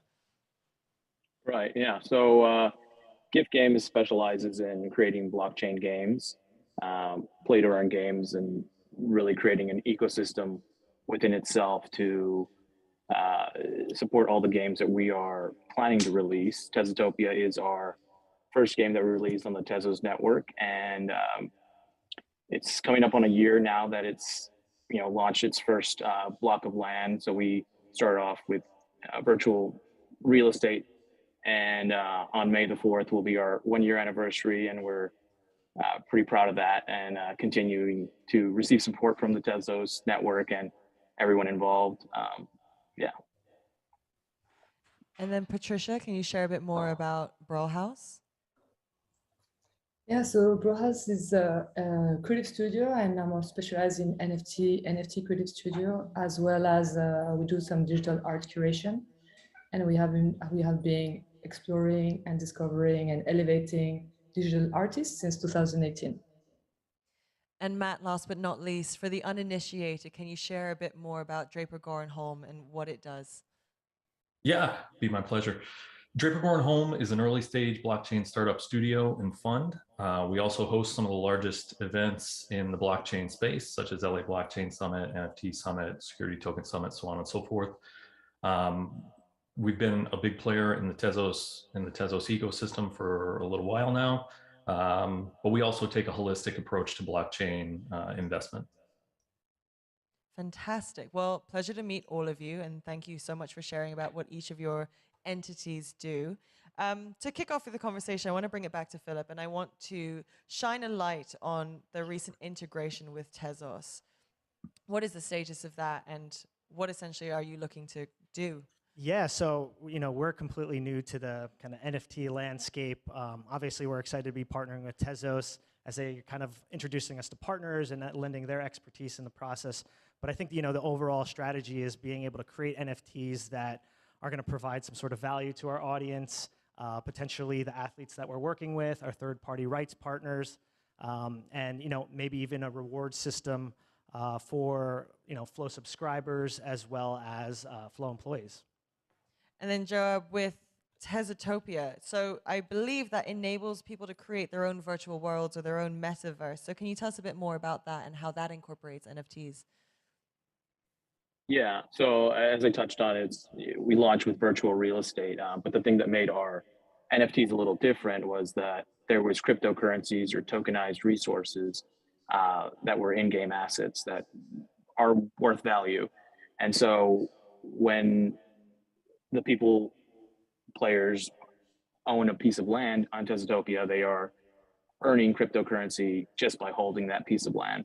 So, you know, as if it were a oil producing piece of land that was always producing natural resources, that's essentially what players are able to do in Tezotopia, and they're able to earn in-game assets that they can, you know, trade for Tezos, or they trade it and create battle units or improve upon their land they currently hold. So it's, like I said, creating an ecosystem, but also creating like an internal economy within the game itself that players are able to take advantage of and make use of. And then hopping back over to the art world, Patricia, can you share a bit more about how Brawlhaus is approaching NFTs as it relates to the digital art world? So like, how have they been used so far amongst the artists that you work with? So far, it has been used as a digital signature, because now it's amazing that this technology finally can authentify all these digital artists that have been existing for years, and they could not really have a place in art in general, because it was really hard to make people understand that you can actually collect digital art. So because of that, that's like it opens a huge new art movement that we're super excited to be part of, and you know, entering this new acceptance in the world in general. And as well, I'm saying it's where we use this more with brands that are understanding as well the value of digital artists, and they're excited as well to explore these routes, collaborating with digital artists and make those bridge that bridge between digital artists and brands, and create together, and as well like feature those digital artists. So that's how we mainly use NFTs. So finding a lot more opportunity for collaboration in that sense. So in that, we've covered Yes. sports, we've covered games, we've covered art. But Matt, I want to ask you, as kind of a more of a generalist or a top level view of everything, what is your perspective on NFTs? Like, which parts of this space excite you the most, or what opportunities are you seeing arise that you're focusing in on? Yeah, that's a great question. From my personal perspective, NFTs are here to stay, right? They're not going away anytime soon, and they're just going to, the art side of it is just that gateway, right? As more and more brands get into it, like Khleo Grappling. I say Khleo Grappling because my son's a grappler, so Philip, shout out. It's just going to keep getting bigger and bigger. As for what areas we're focused on, or I'm focused on as well, that I find entertaining and still some massive opportunity, is the infrastructure around it, right? The on-ramps and the off-ramps. As more and more average consumers start asking questions about it, I don't know about you guys, but I just get questions constantly from friends and family members. How do they get into it? It's not that easy, right? So we need to make better on-ramps and off-ramps for everyone involved. Yeah, and I think that's As well as probably educating. So can you repeat that, please? I interrupted you. As well as educating, what Matt said, because you know, because our role as well is to educate all these people that ask us how can they get in. So we can tell them, you know, just tell them a little bit about it, but also maybe like show them and help them, you know, open a crypto wallet and spend some time to even buy with them a first NFT. So in that sense, education is almost the first on-ramp before the actual on-ramping process, and then off-ramping is its own little Everest in itself. Yeah, there's we're just downloading all the information we currently can, and then obviously we're having to educate everybody internally in our office and start educating all of our rights partners. And then I think the most important step of that is actually educating our audience about it, and listening to their input and feedback, and kind of just creating from there. So Philip, on that thread, what sort of stage are you currently at in this education process? So this is a brand new partnership. It started in January, so we are still in kind of the discovery phase of figuring out which partners we want to work with to kind of take our strategy where it is going to go.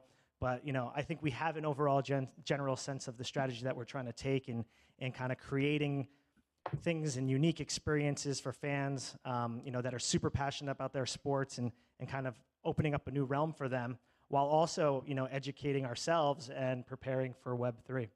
So while you work out the finer details, what is sort of the big picture vision you have in mind for Flow Sports in this space? The bigger picture is, we always have to stay as a company ahead of the game and be involved. And Web3 is coming. I go to my gym every morning. I constantly hear talks about NFTs. I go get my haircut every week. My barber's talking about it. It's here. It's here to stay. And as the way people communicate differently, more peer-to-peer, I just feel like it's coming, and we have to be prepared for it. And I think part of our bigger vision of this is just preparing ourselves and our audience for this this change. So making sure that the company is very future forward. Exactly. And future proofing itself in a way. Of course. But amidst all of this enthusiasm, whether it's at the barbershop, the supermarket, the art gallery, or when you're live streaming games, there's a lot of bandwagoning in this space, I would say. And the enthusiasm, I think bandwagoning actually serves a great purpose in that it's spurring these conversations. But across each of your worlds, I want to keep this question open to all of you. How do you actually evaluate the opportunities that are being presented to you, whether you're working with an artist, or you're developing or engaging with a new type of game, or even potentially an investment opportunity? How do you establish or determine for yourself what a quality project or artwork or game looks like? Well, it's really hard, but I mean, we look at it and we try to say, like, hey, how is this providing value or a new experience to someone who's really passionate about something? And I think that's the main thing that we're looking for. And then revenue is important. Can it generate revenue for our company, for our subscribers, potentially for the athletes that we're working with, or our third-party partners? And how can we build this up as a reward system to provide more value to our audience? And then Patricia, when you're curating and working with specific artists, how do you evaluate their engagement with NFTs beyond just the aesthetic quality of their art? So some artists actually they're not really aware of NFTs and what can NFT technology bring to their work. So actually we're as well interested in looking for digital artists that don't really know about that about the blockchains or the ecosystem, and that's how as well we bring them on so they can really have a place as an artist. So that's how we evaluate as well in that sense. And technicality wise, I mean, we as well mainly look for people in the NFT as artists that have a technique that is interesting, or their story is interesting, or they're not just doing it for the hype, that they have a true message behind their work, and they have a true sensibility to them. So in that sense, the process doesn't change too much. It's just about adding the technological layer above that and seeing how to deliver that in a way that's actually meaningful. Yes, exactly. And then, Joa, when you are designing, playing, interacting with games, I mean, you touched upon a couple key terms or buzzwords, as they might be known as, like play to earn, the metaverse, digital real estate. So how is it that you deliver this idea of value in the games that you create and make sure that it isn't just hype? Yeah, I think from the onset of Tezotopia, we spent a lot of time investing in cultivating a community. And I think when we do collaborations with other NFT projects or artists.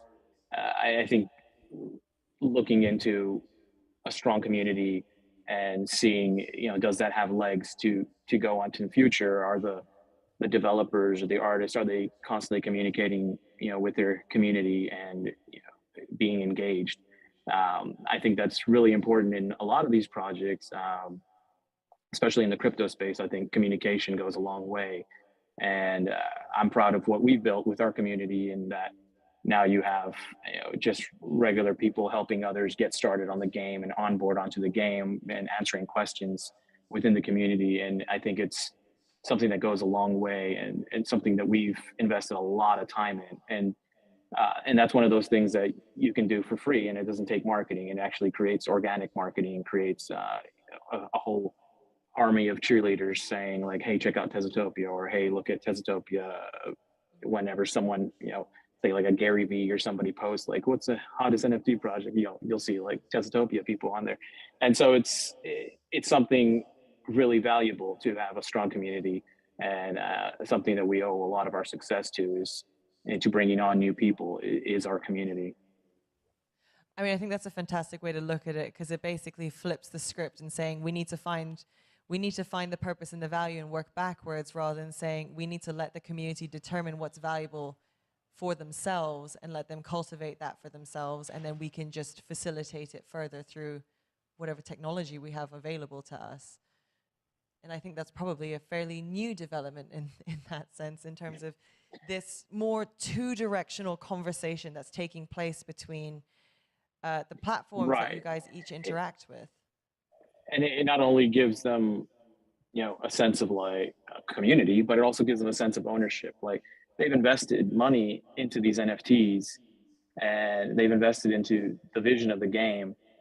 And now with the community, they feel supported, right? And with the leaders of the community, they also feel supported, and that you're constantly giving them, our vision and roadmap, and, things ahead and latest announcements. And I think it is a different model when you're, building a crypto company, because it is the sense of decentralization. It's a sense of democratization of everyone has a voice, everyone has input, and everyone has ownership of what's going on. So it is definitely a new model, and one I'm so here for. Yeah, so when we look at NFTs as, the title of the session being the next level of entertainment, it's because of that constant engagement and interaction between the different brands, companies, platforms, users, and then, I mean, at Khleo Sports, I assume the athletes themselves, the sport representatives themselves. Yeah, the athletes themselves, third-party rights partners, and we're excited about potentially expanding our audience for people who aren't familiar with Khleo Sports' verticals. They might bring some sort of technology that will enhance the sport in some sort of way. So in terms of the integration with Tezos, what are the specific sports that you're looking to involve this technology with? Sure. So Tezos is the official blockchain partner of our company. So you're going to see them from a media perspective, at least across all of our sports. But we really kind of zeroed in on 3 verticals, specifically grappling, wrestling, and dirt racing, because after doing some research, we found that there was already just this massive affinity towards crypto, towards NFTs, towards blockchain that we wanted to kind of leverage at first. And Matt, you were saying that, did you say your son was a massive fan? Yeah, I got to pick your brain on a few things. So in terms of that, like that crossover, the excitement that you demonstrated when it came to understanding that there was, this partnership taking place between a sport that you loved within your family and a technology that you recognize and work readily with, what kind of value did you derive from that experience? Yeah, so this is a great question, and it really isn't just me, right? Just going back to your last question about assessing projects and things going on in the market. To me, it's all about people and community around it, right? So whether I'm putting on my personal collector's hat or my VC hat, who are the leaders of these projects, and who are the communities that they surround themselves with? Given where DGH plays in that early stage blockchain startup, really it's all about the leaders in there. But just thinking about the flow, the flow grappling, for example. I mean, the minute I walked into the local gym in our area, and people knew what I did for a career, they said, "Hey, I was just watching Flow Grappling TV and saw that Tezos was on there. What's that all about?" You know, there's already an established community there. So to even think about what the possibilities are in with a brand that has that community around it, I mean, the value of that is just immeasurable right now, because we don't know what that looks like. Because there's so many creative people with brands such as Flow Grappling. To see where that goes is, I'm anxious. I'm excited as a fan of Tezos and as a collector. I think anxious excitement is a great way to express what's going on in this space. Philip, did you want to add a comment to that? No, I didn't. Okay. So then in that, we're seeing a lot of marketing activations that are happening around this space and tapping into these fan communities and getting people to start having this conversation. But again, we come back to this term of almost bandwagoning, as it were. And like, how do you each feel that you carve out a narrative or a justification for why this is so critically important to each of your industries, whether it's sports, whether it's art, or whether it's gaming? We've touched upon the notion of community, we touched upon the notion of ownership and new monetization opportunities, but what is it that makes it so industry specific or helpful to your respective industries? Why don't we start with Joab? Well, I think it brings an evolution to gaming, essentially.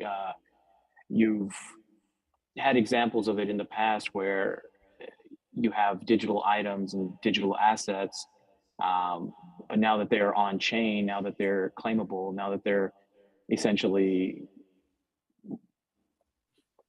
tangible in a way where you can prove that you own it and have ownership for it and can trade it and sell it or keep it and earn from it. You know, the possibilities are essentially up to the imagination of the creators, where that digital asset can mean something else and could immerse you into an environment that's a lot different. So one thing that we got on our roadmap is this virtual Vegas metaverse that we are working on. And so the idea of immersing yourself and collecting, say, you know, there's only 100 or so NFTs that represent this one prized MMA fighter. And then you can embody that MMA fighter in the ring and they can place bets on it, or you can earn money off of it. The possibilities are massive and awesome because crypto and NFTs, it's this great marriage of things that allows you to earn cryptocurrency and then use that cryptocurrency, like in our game, to build things within the game, within the ecosystems that are created. So it's something really exciting for the future. And I feel like, I think touching on to the how do we on-ramp people, but keeping them, you know, in the ecosystem, I think it's really important for, you know, developers of crypto wallets to also evolve with what's happening. And the way to navigate through how you view your NFTs on the wallet is going to have to change. They're going to have to take the responsibility of kind of like how web browsers show web pages, because the difficulty to navigate through your NFTs and how they're going to evolve. And, you know, NFTs may replace email. NFTs may replace how you receive news. Like you may get airdropped breaking news into your wallet. You know, how is that going to look?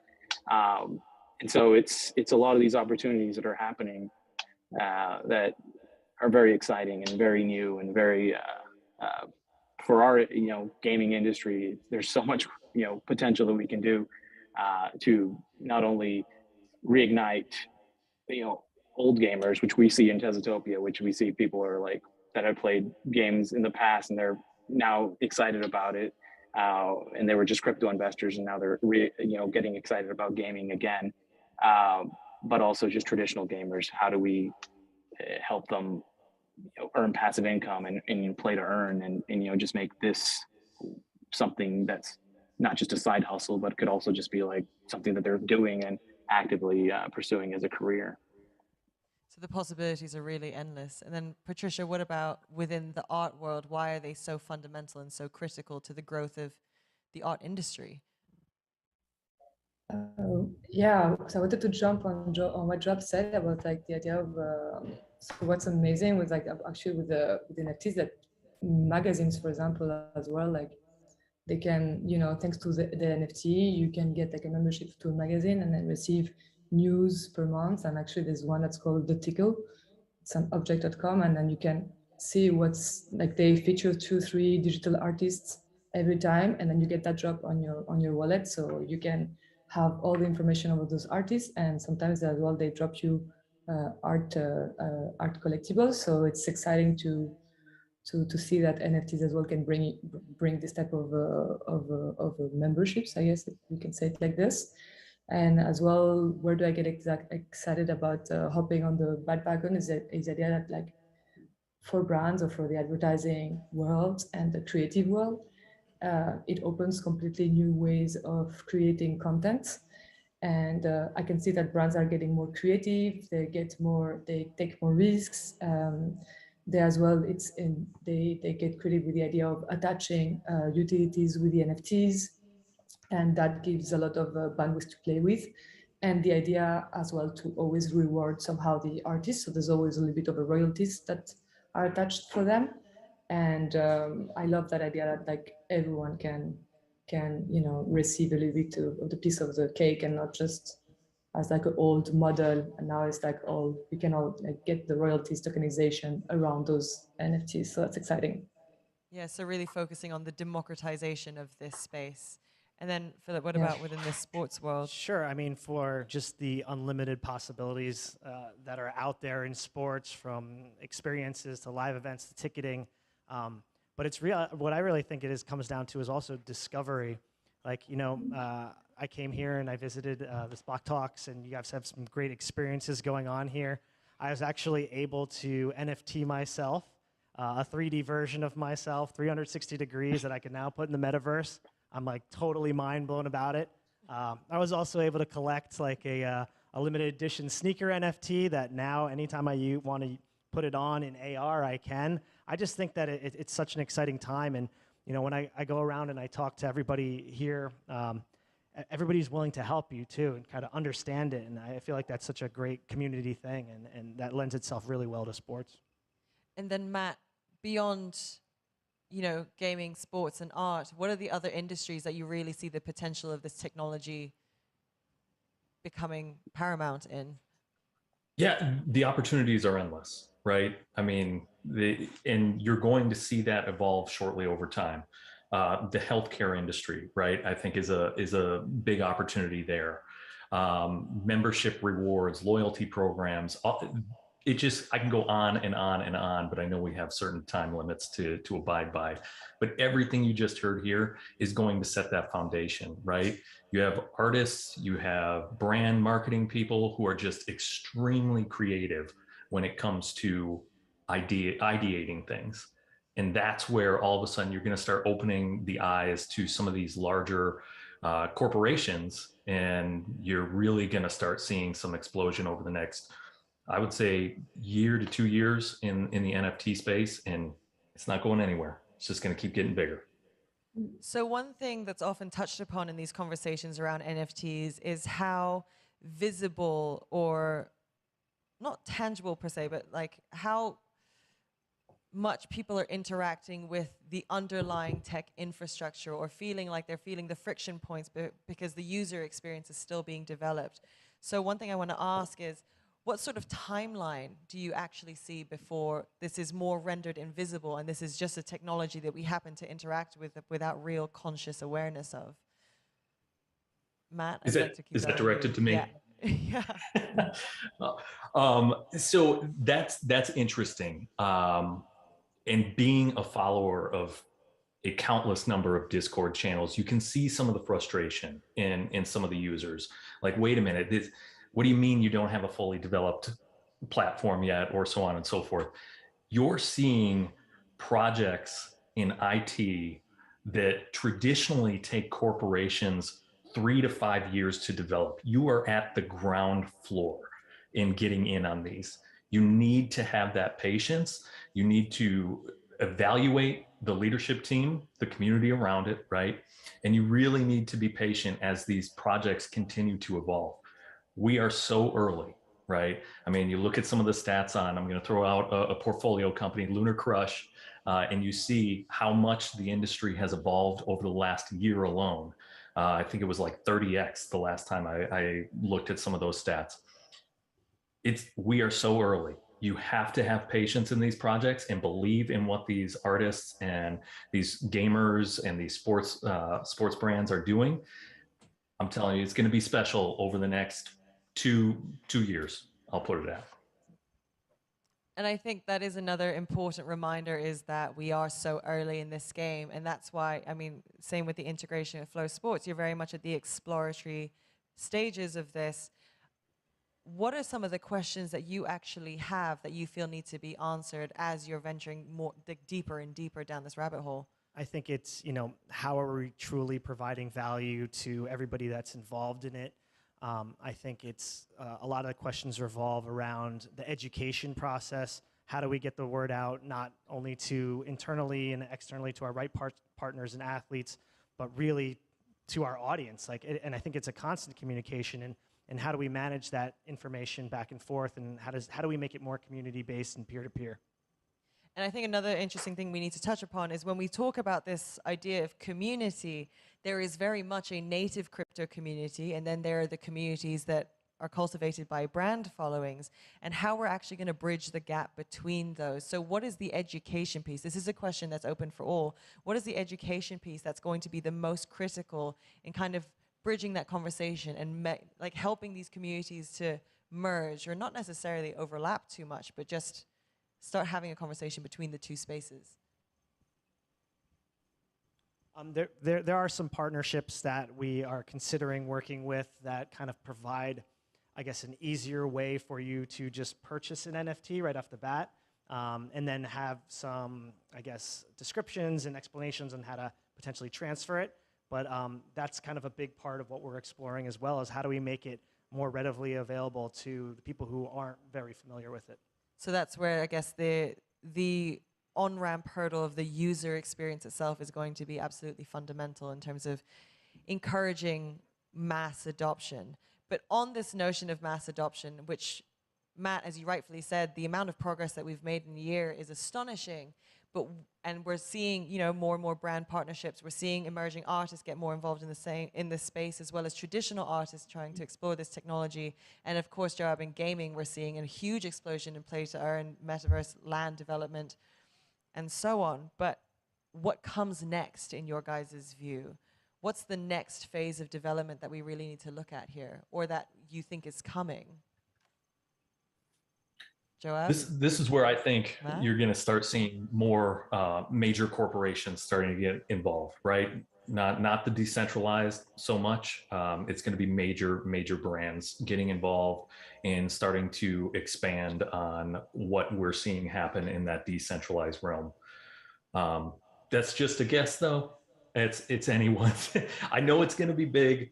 I know it's going to be major corporations jumping in. What it ends up looking like is, man, the opportunities are endless. Yeah, and I think it's whatever we think it's going to be might end up changing in 6 months, and we'll have to adapt to continue to change it as things get developed. Yep. It is just the beginning, and we're really very early adopters. And as Matt said, I think more brands are going to adopt it, and maybe there's going to be new sectors opening in the brands itself or the companies itself that is mainly going to be focused on using that technology in order to open other doors, and that's where it's exciting to see that we're heading into that direction. I think that it's an exciting time for developers in general, and groups are developing at really fast paces because it's so exciting. What we've created in such a short period of time is an example of that. But as more comes to light and as more is explored, I think you're going to see NFTs being a bigger player in the blockchain space. They may, like I mentioned, they may even replace email or older Web 2 things that kind of need an evolution. There's so much opportunity with NFTs that it can just completely change how we interact with the internet in general. And all the tools that are being built so quickly. So it could be 6 months from now where things are changing, new things are introduced, and search is different, email's different, how you get the news is different. And so yeah, this space is moving fast, and yeah, I agree with everyone. We're so early, and it's so exciting. Especially with all these projects trying to create new utility, right? They're trying to be the first to create that new utility for their particular project. And that's where, yeah, 3 to 6 months, everything we know could change. And that's what's so exciting about this space. I think this conversation is going to be great to look at in 6 months' time and wonder which ones of these predictions actually manifested and which ones were completely off base because it went left or right or a complete new direction. But the benefit of being so early in this space is that you essentially get to drive the ship. And I think what we're seeing is on this panel alone, we're looking at both a top-down approach and a bottom-up approach. So with Brawlhaus and with Gift Games, you're very much at like the crux of the development and cultivating the communities and cultivating the technology that people can interact with in this space. And then with Flow Sports and with Draper Goren Holm, we're looking at the legitimacy of it all, because big brands are starting to engage with this technology, and in that offer it credibility that was often dismissed in the past year, or often met with skepticism, occasionally rightful skepticism, but skepticism nonetheless. And then in the VC space, the actual funding, the capital flow that's going to keep this space alive. But then as we have this top-down, bottom-up approach, there's always that little gulf in the middle. So what is it going to take to bridge that gap to have these conversations across the major corporations, the VCs, and then the people who are building this tech from the ground up? Keep building credibility, keep showcasing and telling what we are here to be elevating about. And slowly things are going to be falling into the puzzle alone. We're already, I think, navigating in that flow. So I don't think we need to do so much. We're already doing it. There's definitely movement happening, right? Dare I say, though, I don't want to go there, but do we need guardrails, right? Some type of regulation in there to help guide that, because we don't know what is on the horizon when it comes to regulation. We might have some type of idea. I think there needs to be some type of guardrails out there, because that's what's going to really unlock the innovation in this space, is by knowing what you can and cannot do, what is considered a security versus not a security. I think that's what's really going to blow up this space big. I think that's an interesting point in terms of using guardrails, or almost like bumpers in a bowling alley, to sort of guide the conversation slightly and hopefully end up with a strike if we're lucky. But I mean, in this space is notorious for not really leaning towards regulation and rules, and it's very much this open and free space to encourage this greater innovation. So I think that's always going to be a bit of a challenge that we're going to see unfold in the next years, whether it's 3 months, 6 months, years, 10 years. We've actually only got about 5 minutes left on the clock, and this conversation's been fantastic so far. But one thing I want to ask each of you is sort of what lesson that you've learned within your industry and its involvement in this space that you would like others in this industry to take forward. So Philip, let's start with you about I was just thinking about memorabilia, like sports memorabilia or collectibles, and I was actually having a conversation just outside earlier, and I was just like, well, can an NFT be changed or sold to different brand advertisers over a specific amount of time? It was just a question. I was just like, wow, I don't know the answer to that, but as things are upgradable, I think it might be something that can be possible, which opens up a whole new opportunity for advertising. So just something to think about. So a new opportunity to explore, essentially. Yes. And then, Joab, what about in the gaming world? I think being flexible and allowing the flow of the technology to kind of help you evolve as a company, and jumping on the opportunities that present themselves, within the space, and experimenting. Did this work? Did this? I mean, it's so new, right? So always being open to that experimenting, and having yourself say, hey, it's okay that that part failed, but we can always fix it, and we can always evolve and change.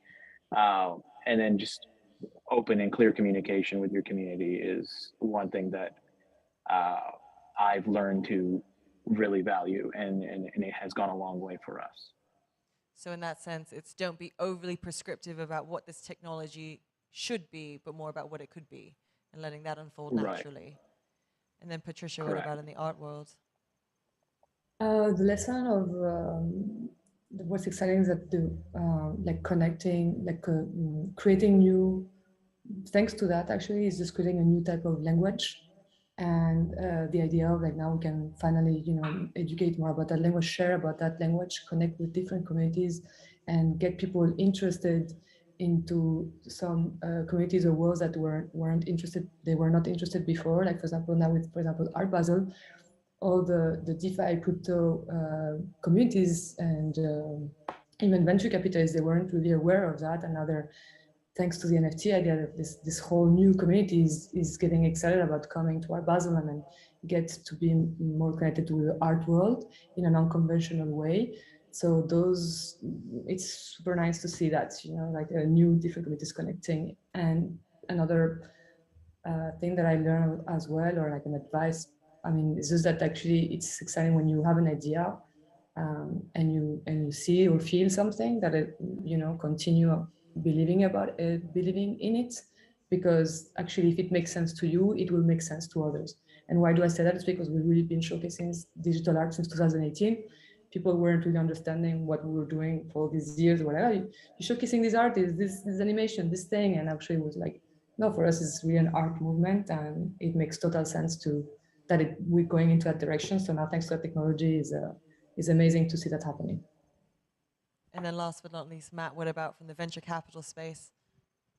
Yeah, I think there's two perspectives here that I can provide from a technology leadership standpoint, from a project builder standpoint, right?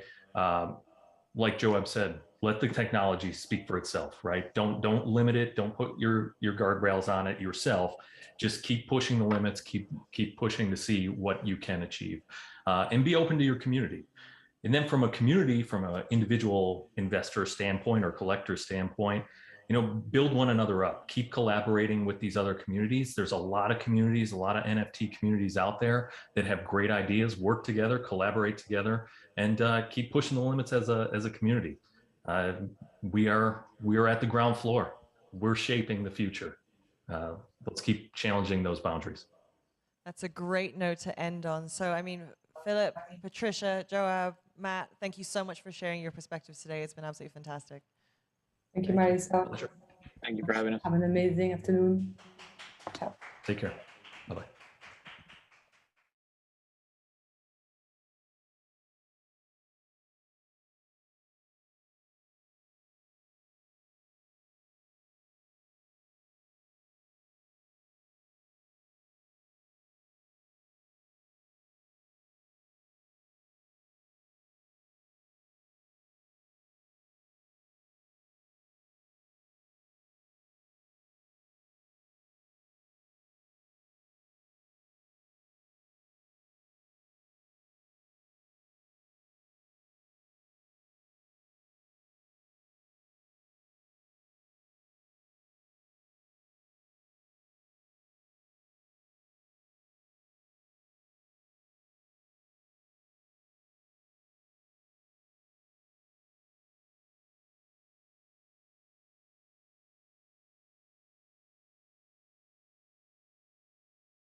Hi everyone, can everyone hear me correct? Yeah?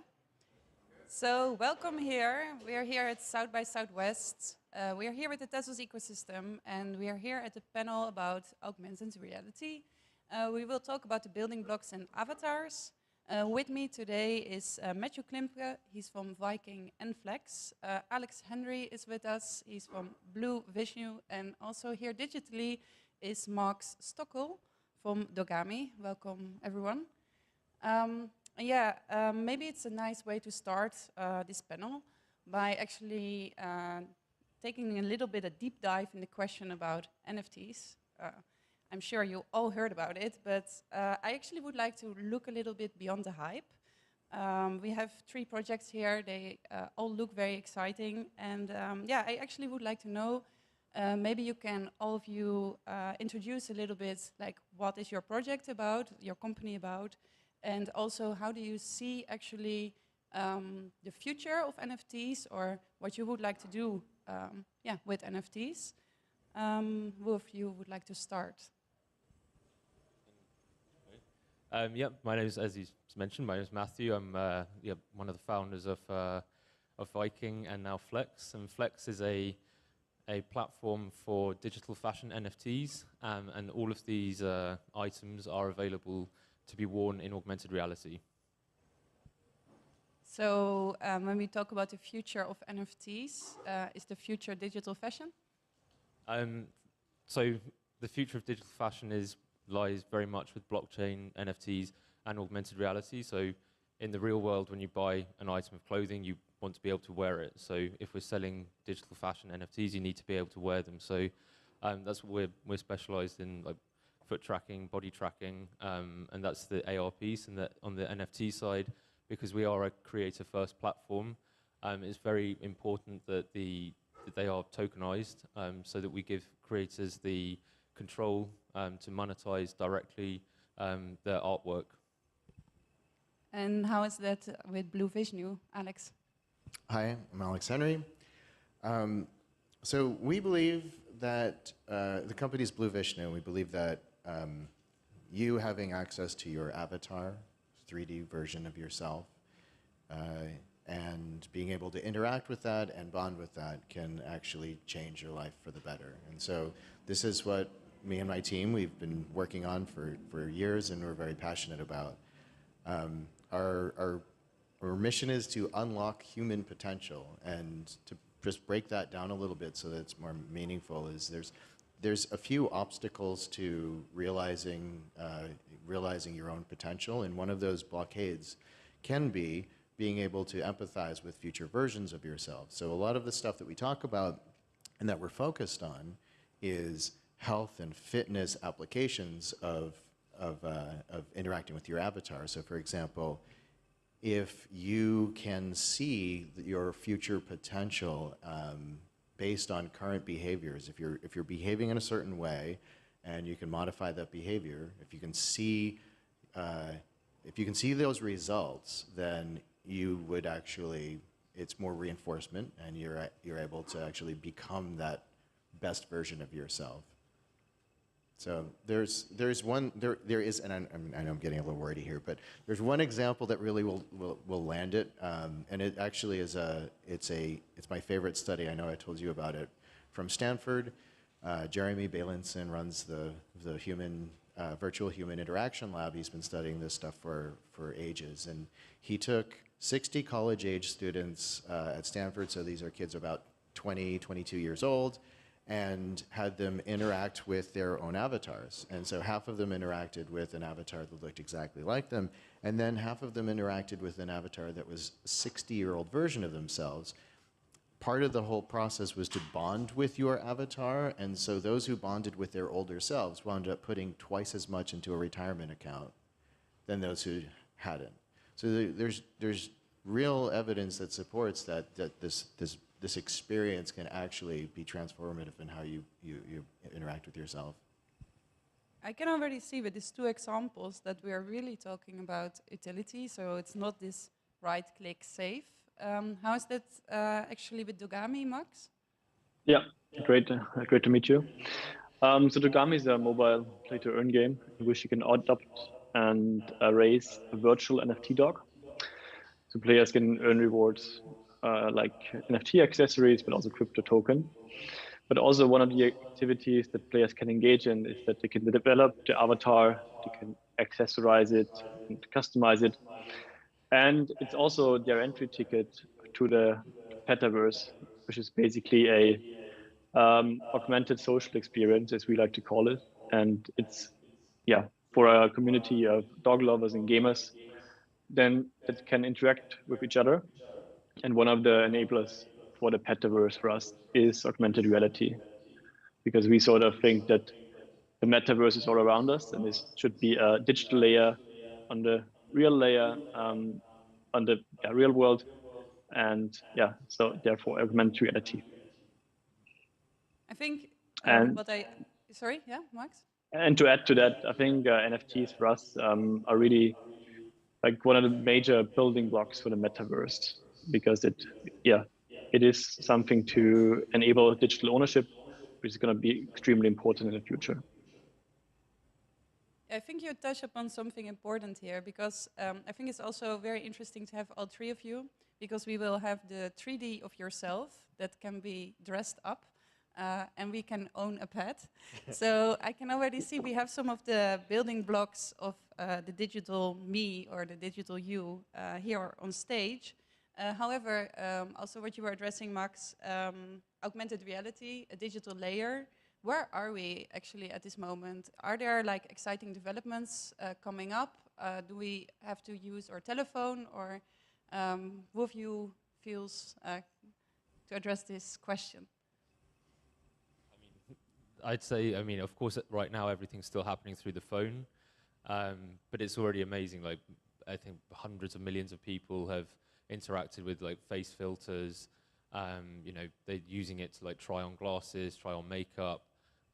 We have like the same with like the virtual try on of shoes. This is like a much more normalized behavior now. So this is, mobile AR is very much established, and you know, this is like the stepping stone to getting to that point where we have the AR glasses. And I think that's the, you know, that's what we're super excited about, because you know, when we have that, then it's like it's persistent, and it, you know, we're able to use the entire body, all of the clothing, the physical clothing that we're wearing, as like the canvas that can be augmented.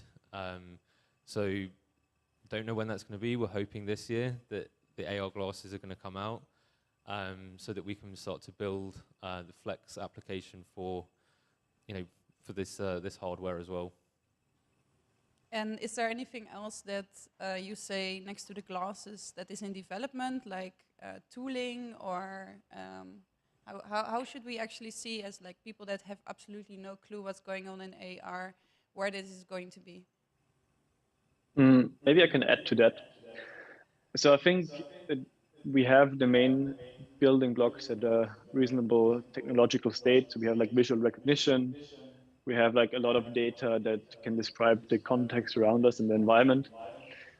We do have wearables like mobile phones, but I think who is going to win this game is the platform that integrates these three building blocks in the future, and who can actually build meaningful applications on top of that layer. Niantic, the publisher of Pokemon Go, they have a really good developer kit with Lightchip that brings those things together to an extent. But I think right now there's a lot of shortcomings in the actual applications. And because most of the applications are consumer focused and entertainment focused, which is not necessarily a bad thing, but I think there's, yeah, a lot more to go. And also, of course, when we talk actually about like AR, and we're going actually in this digital world, we might call it a metaverse. And then we all know what happened, that there was someone called Mark Zuckerberg that explained his vision for the metaverse. How are you actually looking to that? Because we all know you have been deciding to build upon Tezos, which is a decentralized technology. Are you thinking that there will be a decentralized metaverse? Alex, do you have vision on that?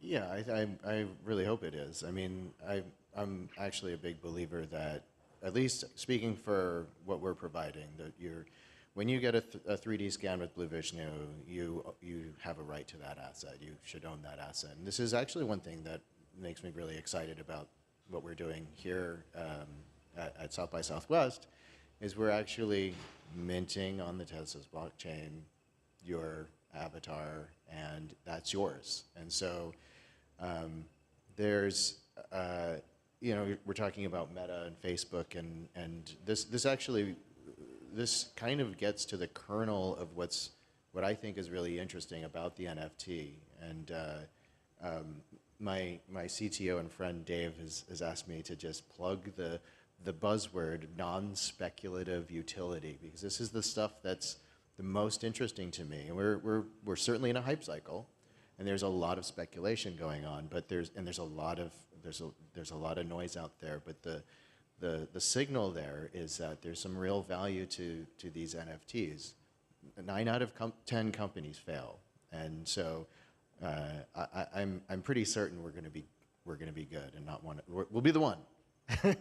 But if you get a 3D scan with us, you own that. If it's been minted on the blockchain, that's something. As long as as long as you store it on IPFS and you pin that and you have a permanent record, then you own that, and we can go away and you still have access to your data. And that's a bit of a nuanced thing, but that's powerful. So if Instagram or if Meta decides that they want to kick me off of Instagram, you know, all of the files, especially all of the data that I have created for the social media platform, in app, it's gone. I have no access to it. And so, of course, you can back up all of your data, but that's kind of a pain in the ass. But if you are actually minting your social information or minting your data and had a public record of this, and so when Facebook decides to kick you off, or they decide to give you the boot, you still have your data, and you still have it, and you can basically just, if there's another social media aggregator out there, and you can say, okay, who wants this stuff on their social media platform, and then you can just so it really flips the power. So you really aren't just this consumer that has to stick with one platform. I mean, I would also add to that and say that, you know, of course, Meta, they have very good applications. There's a lot of, like, thinking about like Spark AR, there are huge amounts of like 3D artists that are using that now to publish like AR effects, and they've been doing this for a few years, and it's very, you know, the product is very successful, but you know, all of those creators, they never see a penny in any of the revenue that's generated from Facebook having all of that traffic. And so I think that as a creator, you know, it's nice that there are these tools, and it's like they can publish these effects, and they can, you know, gain followers and you know, make a name for themselves through these platforms, but they're never sharing in the success of the platform. And I think this is why blockchain and like a decentralized you know, creative solution is definitely the way forward. And I think as creators start to understand, hey, when I publish on you know, through something like Flex, then they have full control over, they own all of the digital content that they create. They don't own it. As soon as they put it up on Facebook, it belongs to Facebook. So I think that is, we're going to see more and more creators coming over to decentralized marketplaces to distribute their content. I think we're touching upon actually two very interesting topics here. So one is ownership, and the other thing I really like as well, this term that your CTO coined, the non-speculative NFT. It actually looks even like, in the case, of course, what you were describing with 3DU, this bonding experience. Max, I can also imagine actually that when you have a pet, a dog in the petaverse, that people also do not just buy it to speculate. It might be a bonding experience.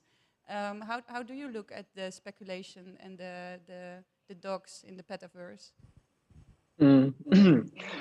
I mean, what we see from our community is that actually a lot of people do buy dogs because they want to replicate their real dog, and because it's like, you know, immortal. But also, I think for us, I actually really like the term of non-speculative utility. For us, it's fairly straightforward because we are building a game, and assets in game usually have value to some extent because they either make you better or you can win faster, etc. But also, I think the nice thing about NFTs is that you can sell them if you want, so you can get rid of them, which you can't usually with normal platforms like Facebook or Steam, to stick to the gaming environment. But actually, one very interesting bit that was mentioned is this notion of the open metaverse. And yes, we are also on Tezos because it's layer one and because it's scalable and energy efficient, etc. But also it's a good gateway to other blockchains, and interoperability going forward is going to be extremely important.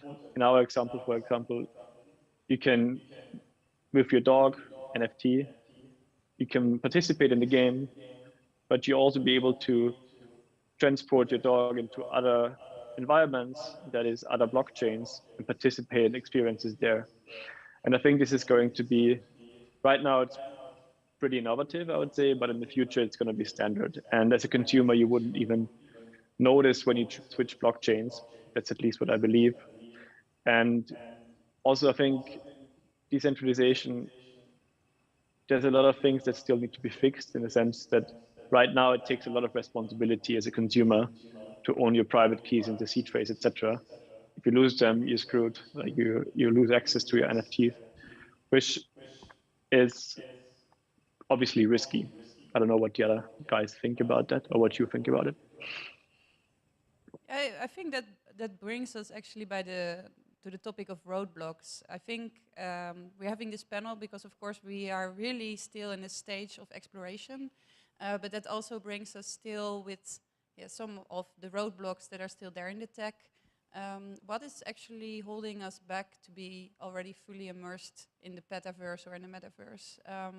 What would you say, Matthew?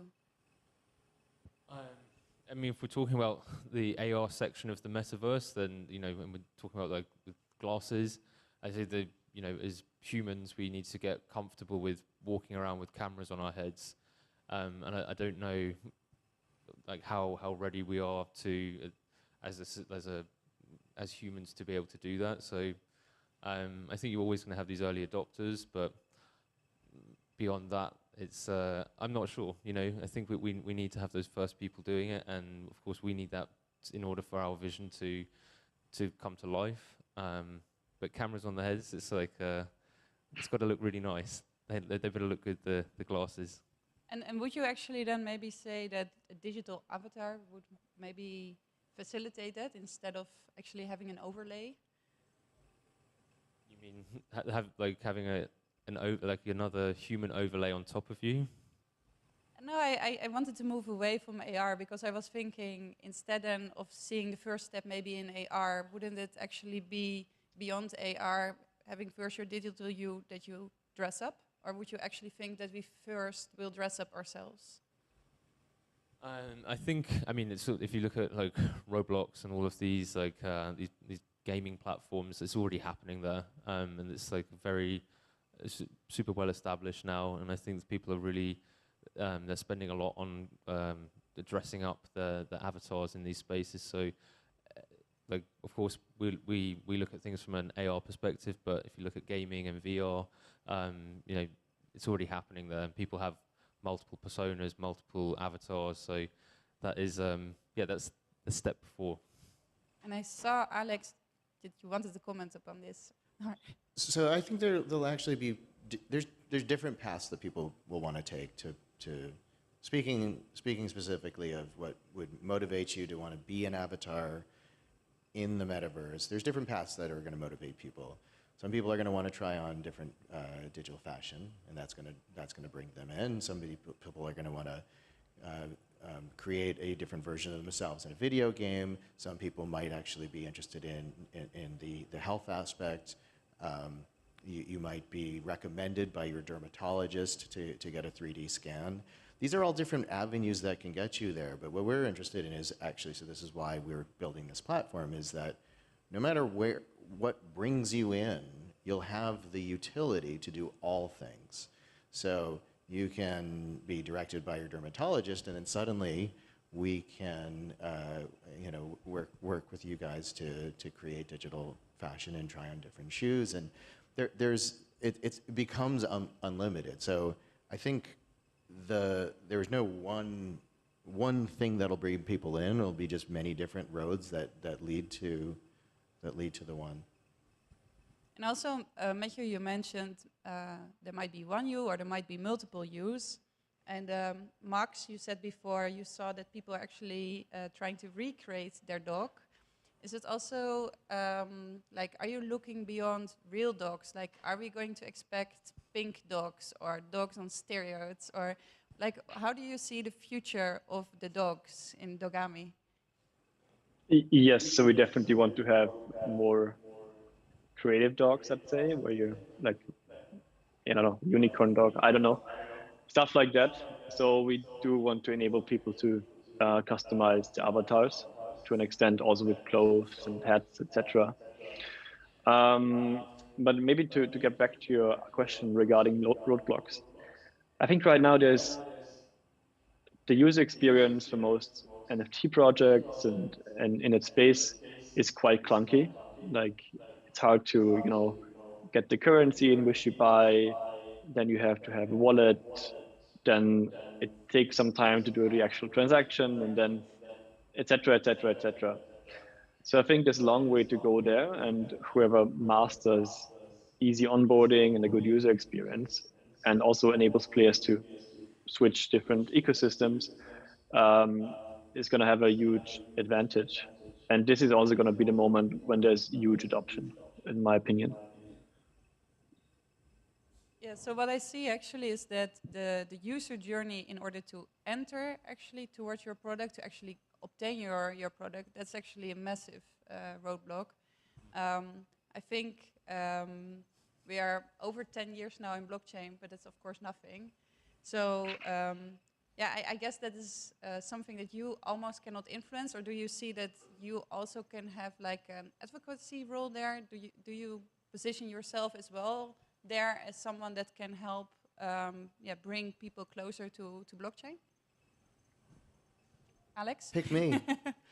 So again, this is one thing that I'm really excited about, this, you know, being here and doing this collaboration with you guys, is the process of actually we've been onboarding a lot of first timers into getting their very first NFTs or their very first interaction with the blockchain, and there's been a little bit of friction here and there because this is still a pretty new process, and it's software that was written fairly recently, and there's bugs here and there. But in general, most of them have you can see the glimmers of like absolute frictionless in most of them, where it's just you're scanning a QR code, you hit a button, suddenly you can walk into a scanner.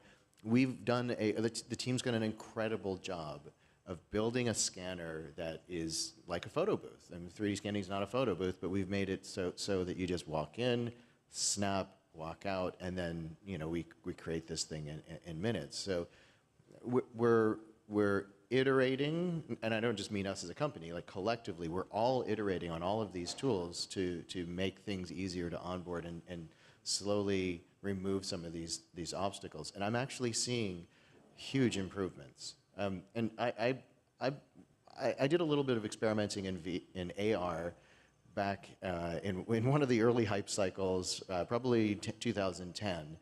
And you know, it was such an interesting, like, oh my goodness, you're seeing this like 3D and real.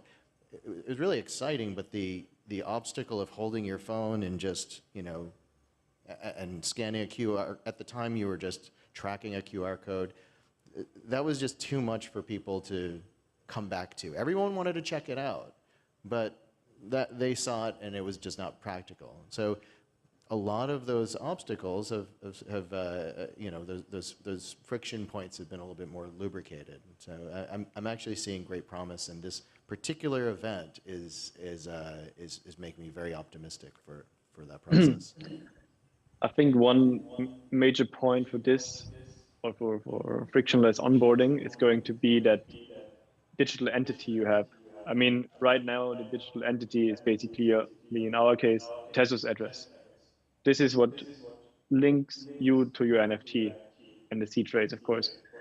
But once you have that set up, and once you can link your Tezos address to your digital avatar and to the clothes and to your dog, you're basically all set to explore that metaverse or augmented reality experience.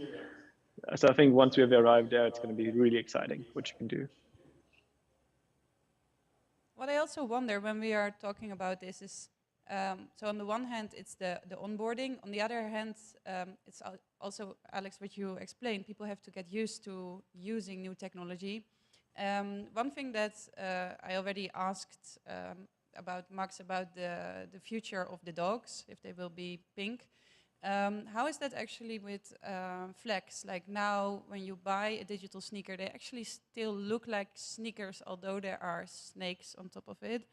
But do you also see that the future of digital fashion will maybe make us shoot fire out of our feet? Or how do you see this actually? I mean, that's what we want to attract creators that want to do things that you can't do in the real world. And that's what I think with the Snakers collection, the first one, we want to show, you know, there are no boundaries, there are no limits. You can build whatever you want, and that is like digital fashion for the metaverse. And it is, we don't have to be bound by these like shoelaces and things like this. It's not, we don't have to think about function. It's purely aesthetic, and this is the really exciting thing about it. And I think it's also, actually, sorry? can I say something here? It's also, I think, an amazing opportunity for brands. We see it with one of our partners, so we're going to announce a partnership soon. But anyway, basically we want to do accessories for our dogs. And this, very substantial retailer goes down the road to say, okay, we're going to introduce now virtual dog accessories. And then in the future, we might introduce real life accessories, even though they don't exist. So for them, it's an opportunity to test the actual product market fit, which is really cool. And is this also possible, Alex, for humans? Because we were first talking about bonding with the digital you.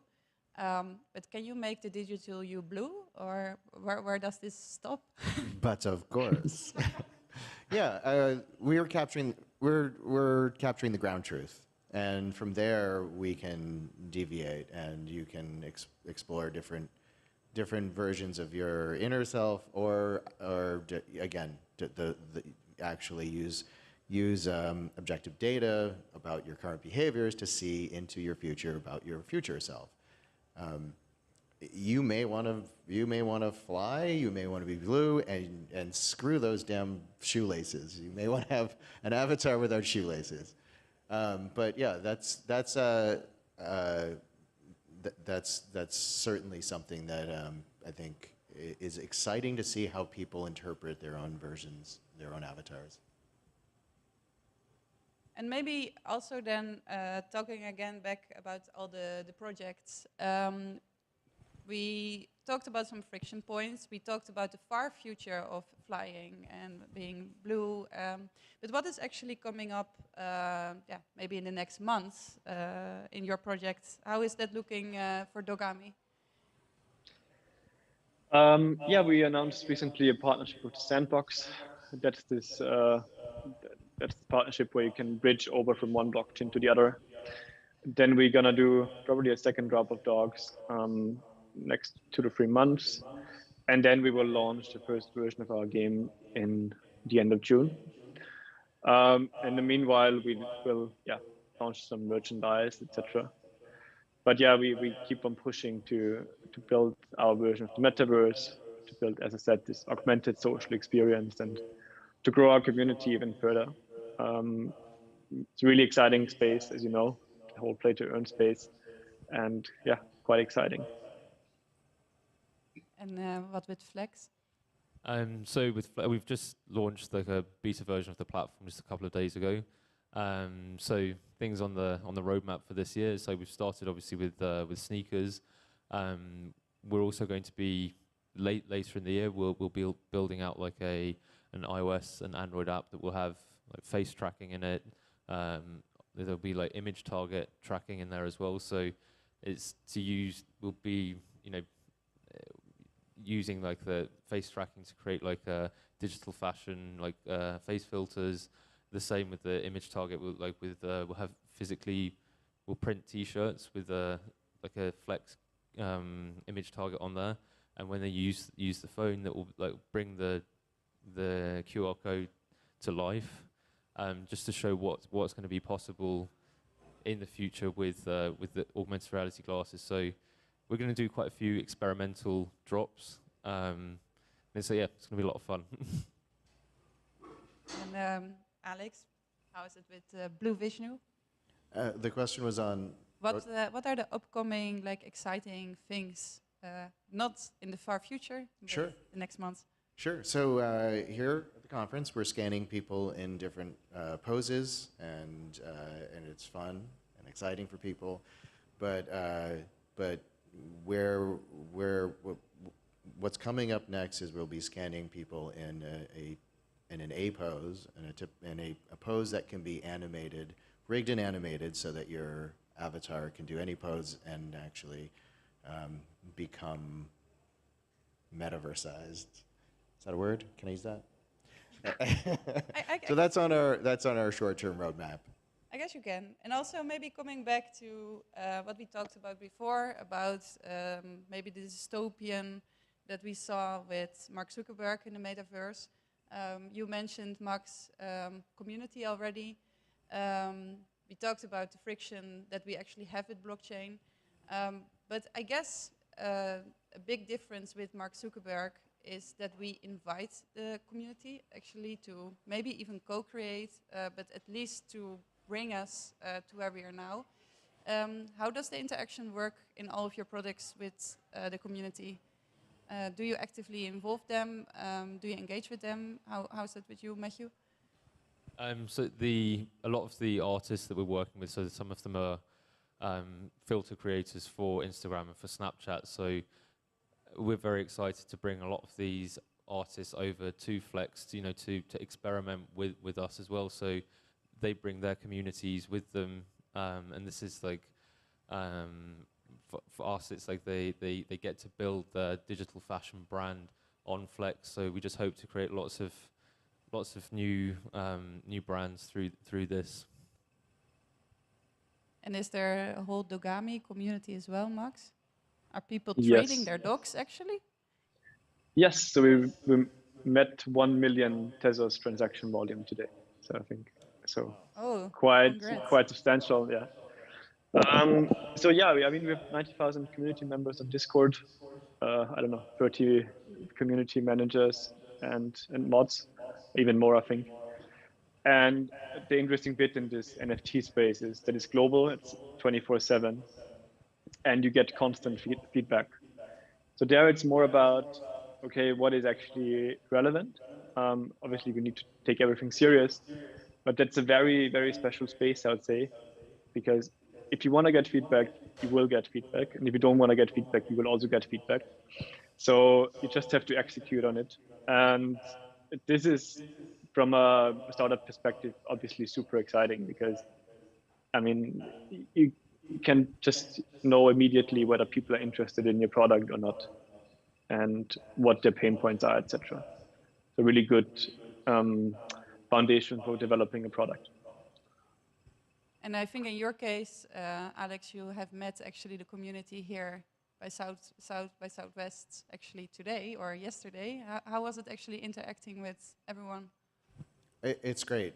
People are really excited by what we're doing. They're starting to get an understanding of what it means to have an asset and have an NFT from it. So the response has been fantastic.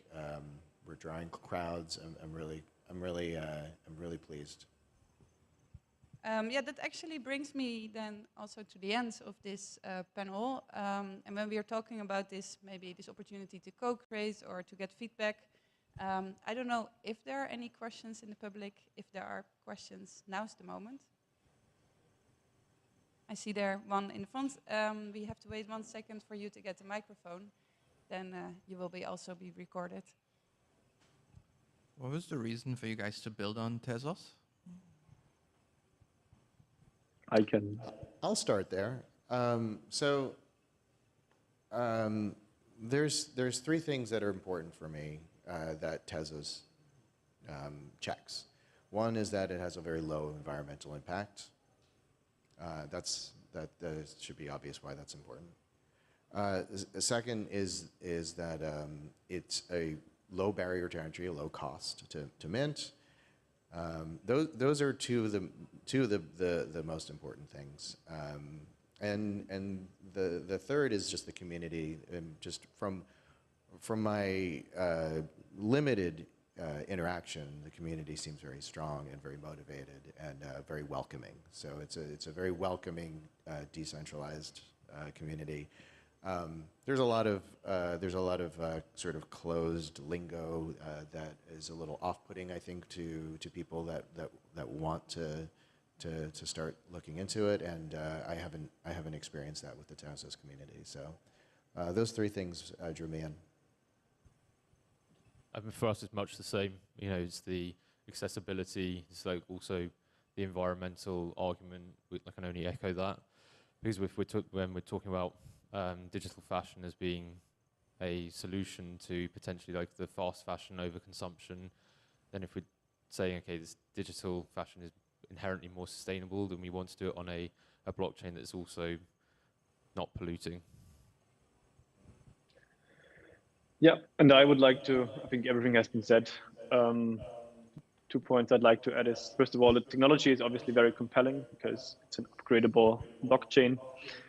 And what was important in our decision making is that we not on a layer 2 solution like Polygon, because being on layer 1 is just, yeah, more intuitive for consumers and also makes it, again, easier to onboard customers. I didn't see any other hands when I asked for a question. If you do, this is your last opportunity. If not, then I actually just would like to thank everyone for this great panel and for your contribution. Thank you.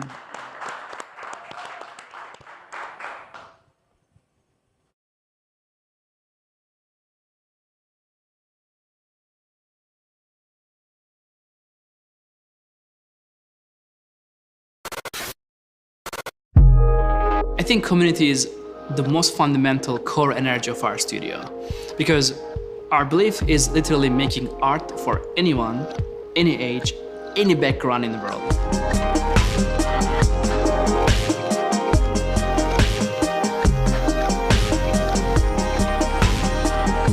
I think your technology is a very inspiring process of thinking, a kind of like an extension of human minds, and kind of these ways of understanding our near future by looking the past and now. It's more about like understanding the fundamentals of technology and its impact on the society and our DNA and gene, and really find a way to use it in a way it's beyond just what it's meant to be. It's more about finding the poetry inside those softwares, hardwares, and systems.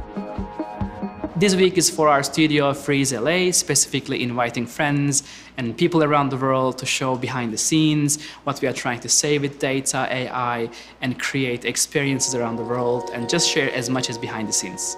Very inspired Blade Runner, like really like in love with this near future Los Angeles. I think as a child, instead of like finding dystopia, I found utopia in Blade Runner, and I think it was a very like, positive expectation about near future, like flying cars in like downtown Los Angeles and media architecture. Last 11 years, never stopped working with data, never stopped imagining public space, using architecture as a canvas as much as we can. So this is an artistic computation that is recognizing the movement in the machine's decisions and taking every single like path and look at the edge detection and turn them into a truly like a pigment looking texture. So I think independence for me and our studio is being able to imagine freely. For me, art is humanity's capacity of imagination. And the studio are, I think, responsible to push the capacity of this imagination to the edge. And on the edge, we found technology. What you're looking at on this screen here is actually a collection of images. And every image here is plotted in a 6-dimensional space. So it's an X, Y, and Z axis, and then a 3-color axis as well, right? So R, G, and B. And every image that's really similar to each other is supposed to be next to each other in space. So you can start to visualize what this data looks like in different dimensions. I mean, all of that is really incredibly useful information for us to know, both from a machine learning side and also from a visual art side as well. Computer graphics is a very important field in our studio. Like, we are trying to push all the time being able to render the reality to the lens of machines. That means computer graphics. But GPUs are very fundamental. 2017, we had an incredible collaboration with NVIDIA. We were the very first studio to use RTX, which was this rendering technique, which was very important because that means our data paintings and sculptures were becoming real-time. Like, all these breakthroughs in science, in computer science, was also allowing us to become kind of another pioneership around these feelings and experiences.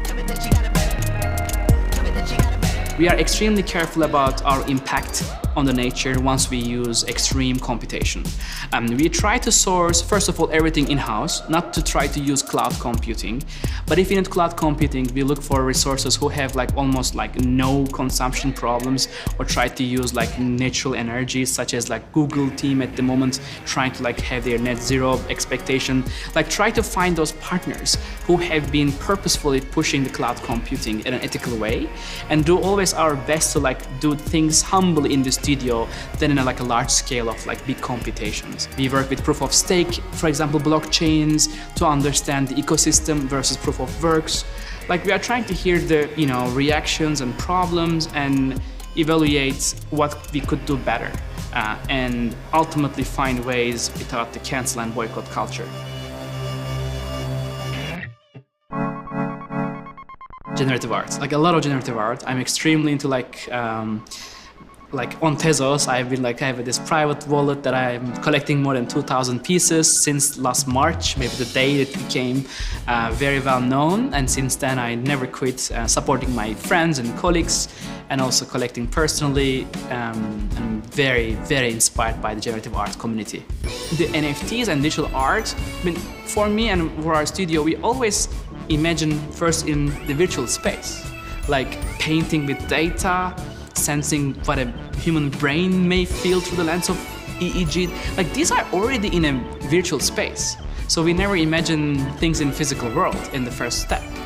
So I believe this native imagination in the mind of a machine and a context to the NFT space or blockchain or virtual space was a very natural birth. It's just very honest and direct. Because we always found physical context later, eventually. But to me, what was more inspiring is what happens when physical and virtual connects. And that's, I think, where the value is for our near future. Not necessarily just virtual space, not necessarily just physical space. A purposeful context and discourse of when the two worlds collide.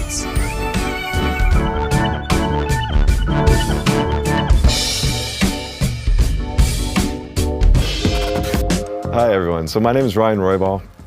I'm coming in the digital crypto space from Berlin, originally from Los Angeles. When I purchased my first NFT on the Tezos platform, I remember it was one of Ruben Fru's Genesis pieces, a mind relaxer. And yeah, I went to bed, I was like, what did I just do? I just bought a piece of digital art. Okay, and here we are now. But the takeaway from this experience, I think, was being a part of this ecosystem, from its very beginning stages, and seeing how it's developed, and literally developing a relationship, personal relationship with that artist now that has actually created works proprietary to our shows. It makes me realize that this really has a huge potential. And I think that from my perspective, one of the things that exists on the Tezos platform is the pure form of the art. I think this is probably the integral component to what Tezos has been doing, is that they somehow have built a community that has attracted very talented artists. And I think it's not just talented artists from the digital space, or talented artists from maybe the videography or whatever, but we're talking about artists from every walk of life. And I think that's something that's absolutely beautiful, that's based within this community. So in the forthcoming years or months, whatever it might be, I really see that this will kind of start to uplift these people and kind of start to share their narratives with the world, because just being a mentor on the Vertical Crypto Art Residency Program has really given me the ability to have like personal one-on-one connections with people that may never have been crypto artists, but now that they've experienced this blockchain, it's really given them the ability to share with the world, you know, their narrative, their experiences, and make something out of it.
Hello, everyone. Welcome to our last panel of the day. For those of you who don't know me by now, my name is Marissa True. I am the host of Tez Talks Radio and the head of content for TZ APAC. And for our final panel, we've brought together 3 platform builders who are seeking to empower individuals in a Web3 world. So it's my pleasure to introduce Redwan Ramdani, who's the CEO and co-founder of Snipfeed. And online joining us is Lisa Lambert, head of learning at Disco, and Shannon Wells, head of community and governance at LivePeer. So hi to you online as well. Hi, it's wonderful to be here. Okay, fantastic. Okay, so to get started, I think we need to get a background on each of your respective platforms. So Redwan, we'll start with you. Can you tell us about Snipfeed, what it is, and what it's intending to do? Absolutely. So Snipfeed, in a few words, is basically building the Shopify for content creators. We focus on digital goods and experiences. So basically, you can build everything from your website to anything you will sell, from live streams, exclusive content, classes, etc. So instead of having to go through a platform, you build it all on your own and on your own terms. And we also make sure that every single creator gets all the data on their customers from email, like phone number, and can really build and thrive kind of independently. Excellent. And Shannon, can you please tell us a bit more about LivePeer? Absolutely. LivePeer is Web3's video infrastructure layer. We are a decentralized open source video transcoding network built on the Ethereum blockchain. We're a proof of stake protocol, and we leverage blockchain to drastically reduce the cost of video transcoding and content delivery, which are the 2 most expensive and complicated parts of doing anything related to video on the internet, which makes up almost 90% of the traffic on the internet. So when we can kind of disrupt the underlying technology of doing video on the internet, we can drastically reduce the cost and increase the options available to creators in terms of the platforms that they can be creating and using. Fantastic. And Candice, can you tell us a bit more about Disco? Yeah, I'm filling in for Candice today. Unfortunately, she's not feeling well, so I'm here on her behalf. But at Disco, we're building a platform, an all-in-one platform to help creators pioneer the future of virtual live learning. Right now, a lot of the tools they have to take together are trying to kind of digitally duct tape and super glue a bunch of different tools together. So we're looking to bring an all-in-one mission control to creators where they own their brand, their revenue, and their learners as well, and have everything that they need to build and scale their live learning empires. So I'm aware that Disco actually just raised a fresh round of 15 million in funding. Can you tell us what that's going to be used for? Yeah, it's some pretty exciting times at Disco, and it's pretty amazing to see just how far we've come in the last year, and then just looking ahead to what's to come. So I think the first thing with that is we have an incredible team. I'm so proud of the people that I get to work with and so excited to get to work with them every day. We're going to be growing our team, and we're a remote first company. So it's a really great opportunity to look at a diverse, incredible team that we're able to bring together. And a big part of that too is we're going to be building out some must-have features. We've been in closed beta with our customers for the last little bit. That's now open. And we've been collaborating with them and trying to learn what features, what tools do they really need. Some of them are going to be around Web3 tooling, which are really excited to help them build out their communities. Some more around built-in marketing features, some more engagement tools as well, course automation, a whole bunch more coming with that. And then we have our own learning community. It only feels right. So we're going to be scaling out our own learning community to help creators build out theirs. A little bit meta on that side, but we've got some really exciting programming and opportunities for that coming up. And lastly, just as we have the platform to help creators build and scale their live learning experience, we also partner with some incredible creators to offer our own transformative live learning experiences. And these are creators like Margaret Atwood, the cultural icon, and Queen of Dystopia, author of Handmaid's Tale and many other books. And we've got another program we run is with Roger Martin, who's one of the top management thinkers in the world. So we're going to be building out our partnerships with different creators to be offering more experiences like that.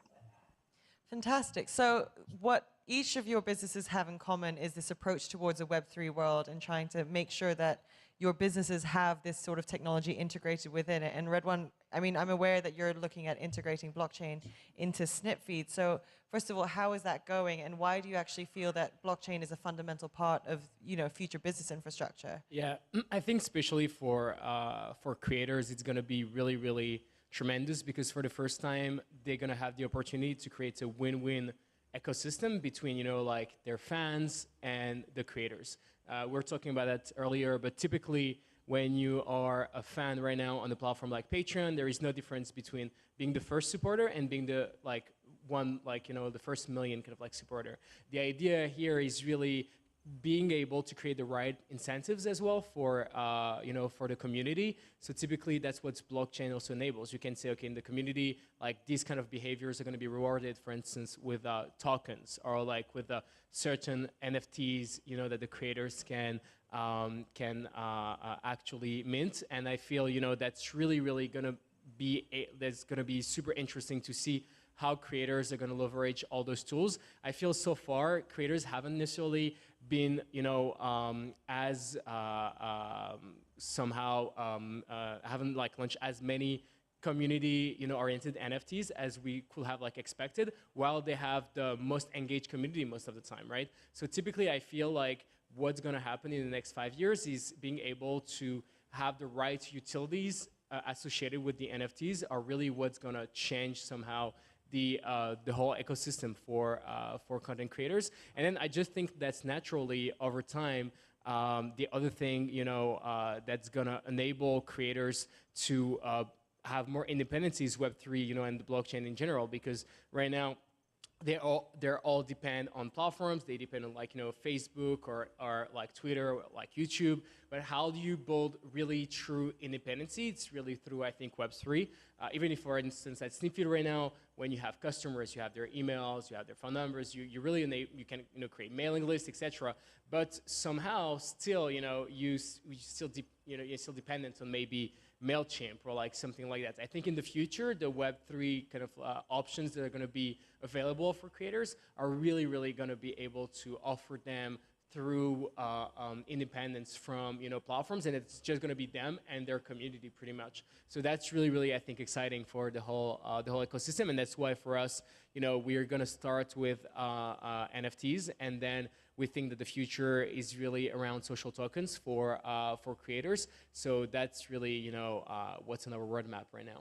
So it's basically using blockchain technology to make sure that the creators actually own the relationship with their communities. Exactly. Via a platform like Snipfeed that will hopefully enable that to exist. Exactly. And like creators, of course, we want to offer that to them, but if they someday want to change platforms, they can do it. And that's, somehow I think it's a risk for a platform. That's why a lot of platforms don't want to do it. But we think that's really what's going to bring value to creators over time. And that's why we really want to be early on, on that. Yeah. Yeah. So creating a symbiotic relationship with the platform and the creators that are actually using that platform. Yeah.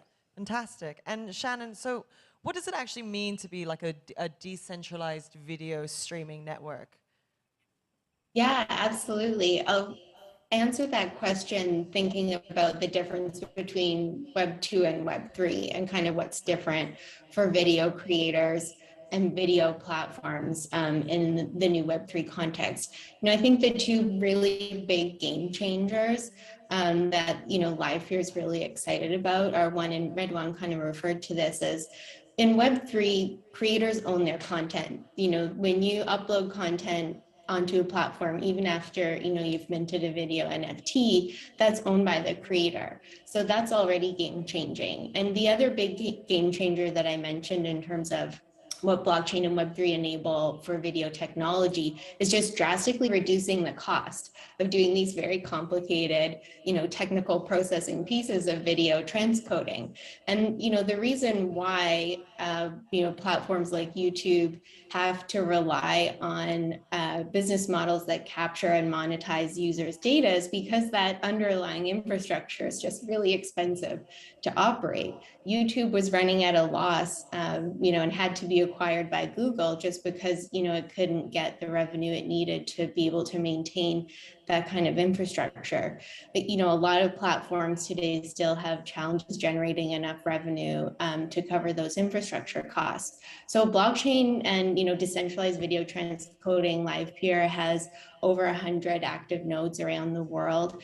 And, these are node operators providing GPU capacity on at-home computers. Any computer that has a GPU card in it can be used towards running a node similar to the Tezos blockchain as well. You have lots of different nodes around the world, and you're able to decentralize, providing that really, intensive compute capacity.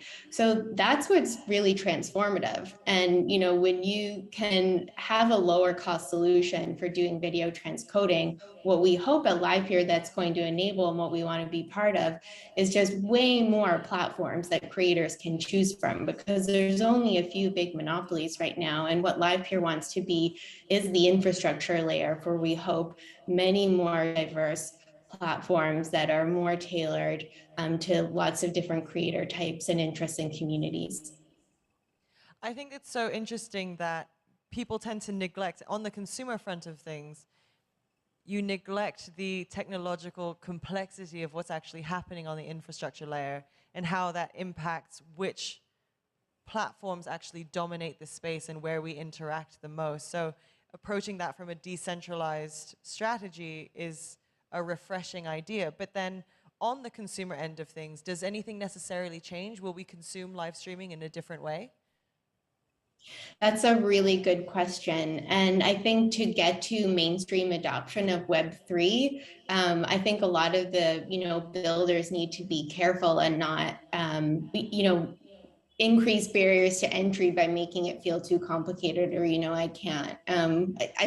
Solving the onboarding and the login problem for Web3, I think, that still is a big challenge in this space, getting the user experience right for that. And, hopefully what will happen is the builders who do want to create these platforms and the creators who are looking for their new platforms have a strong connection with their audience. So you already know you don't need to reach 1 billion people, to have a successful platform. You can have, 100,000, 1 million members on your platform and have a sustainable, business with a more reasonable size audience. And that's part of the challenge, right? It's when you're trying to appeal to global mass audiences, you develop like really shallow communities. And, we hope with, again, more platforms, you can have deeper engagement with smaller communities. So then across all three companies, these are all technologies that essentially support content creators to different capacities. So it's across education, it's social media, it's video content. So then for the creators themselves, what are the needs that they have that are not being served by a Web 2 world? And the other side of that question is, what new needs will the Web 3 world generate that will need to also be addressed? That's a question that's addressed to all of you. So Redwan, why don't we start with you? Yeah, for sure. I think Web3, the first thing that's really gonna help content creators with is, as we were saying right before, is really being independent from platforms. I think right now, what we don't really realize is that a lot of creators think that platforms are at war with them almost. That's really something that comes back a lot from creators. Even, so I'm talking about, of course, social platforms, but also even payment platforms. So for instance, at Snipfeed, we have a lot of, spiritual creators, astrologers, things like that. And for instance, Stripe isn't as easy for them, as it might be for other creators. So being able to have other options to pay for payouts, to be able to have transactions going on with their fans, I think is going to be super interesting. And I took this example, but we can think of also about a platform like OnlyFans, for instance, right? So OnlyFans decided at some point not to allow kind of, sexual content. Explicit content, Exactly, yes. explicit content. And everybody knows that's pretty much, everything on OnlyFans is explicit content. Exactly.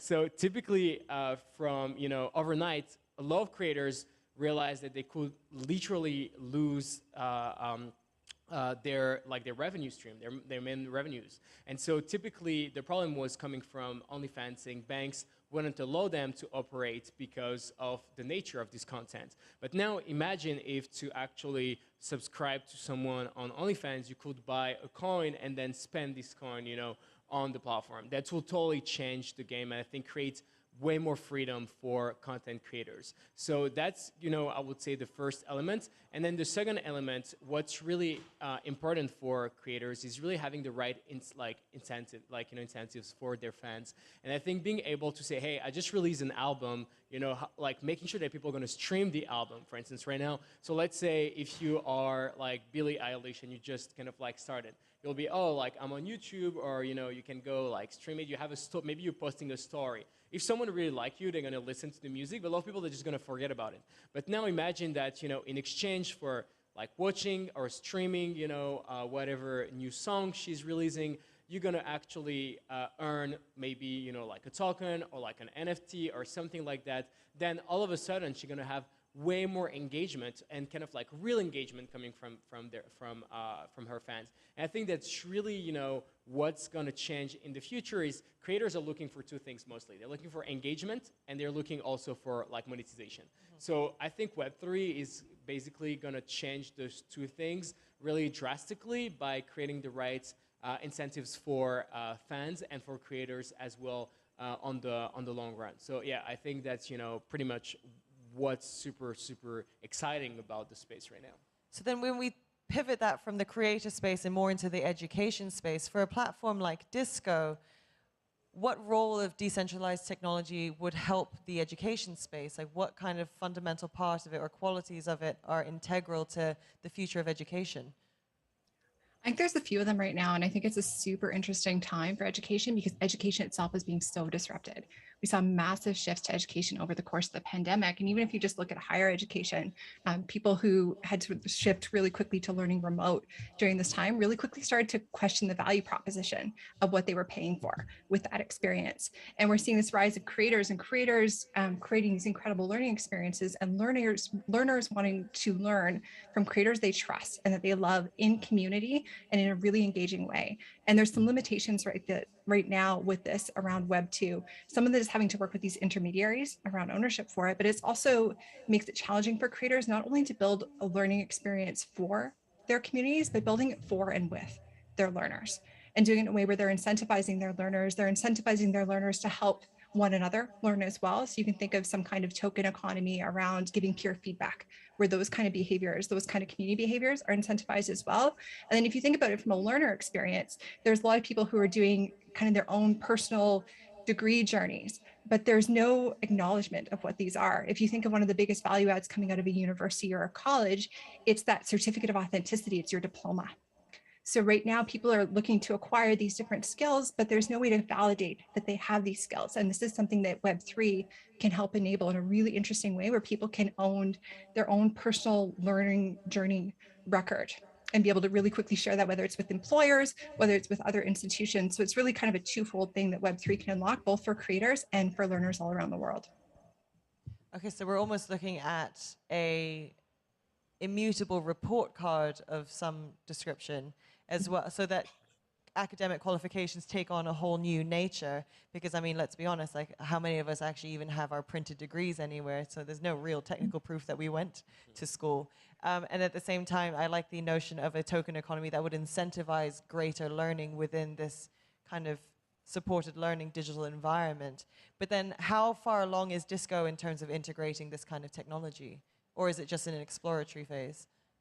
We're experimenting with some things right now with, for example, I mentioned we're working with Roger Martin. We just finished a cohort with his, and we'll be issuing NFT certificates coming out of that, which is pretty exciting. And we're working really with some of our creators to be bringing some of these things to life. We're partnering with Tezos actually on a learning experience with Margaret Atwood that's happening in September. And that's really a collaborative learning experience. So with that partnership, people who are part of that learning experience are going to have a record to take with them that's not just an NFT certificate, but it's actually part of what they co-created together in that space. So we're starting to experiment. The fun thing I think about this space is that there's so many ideas that come from community, and that's part two where we're moving towards actually launching a learning community around Web3, crypto, and blockchain as well, so that we can have this conversation with creators and really build again for and with them.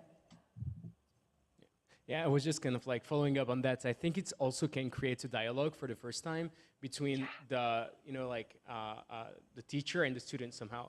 Because if you can imagine that the students are like a DAO, for instance, the curriculum can like evolve with time. I think a lot of people are frustrated right now, like when they're in college, because like, okay, this class made sense 20 years ago. It doesn't make sense, anymore right now. So of course you have to have some like boundaries and like find the right way to do so. But I feel like actually to have feedback from like a DAO, or like, let's say if you graduate from, you know, from a class, you have the NFT, and the NFT gives you like the power to actually vote for the next, what the next curriculum is going to be like. I think that really creates a great feedback loop for educators. So yeah, I feel like what you guys are doing is definitely super interesting.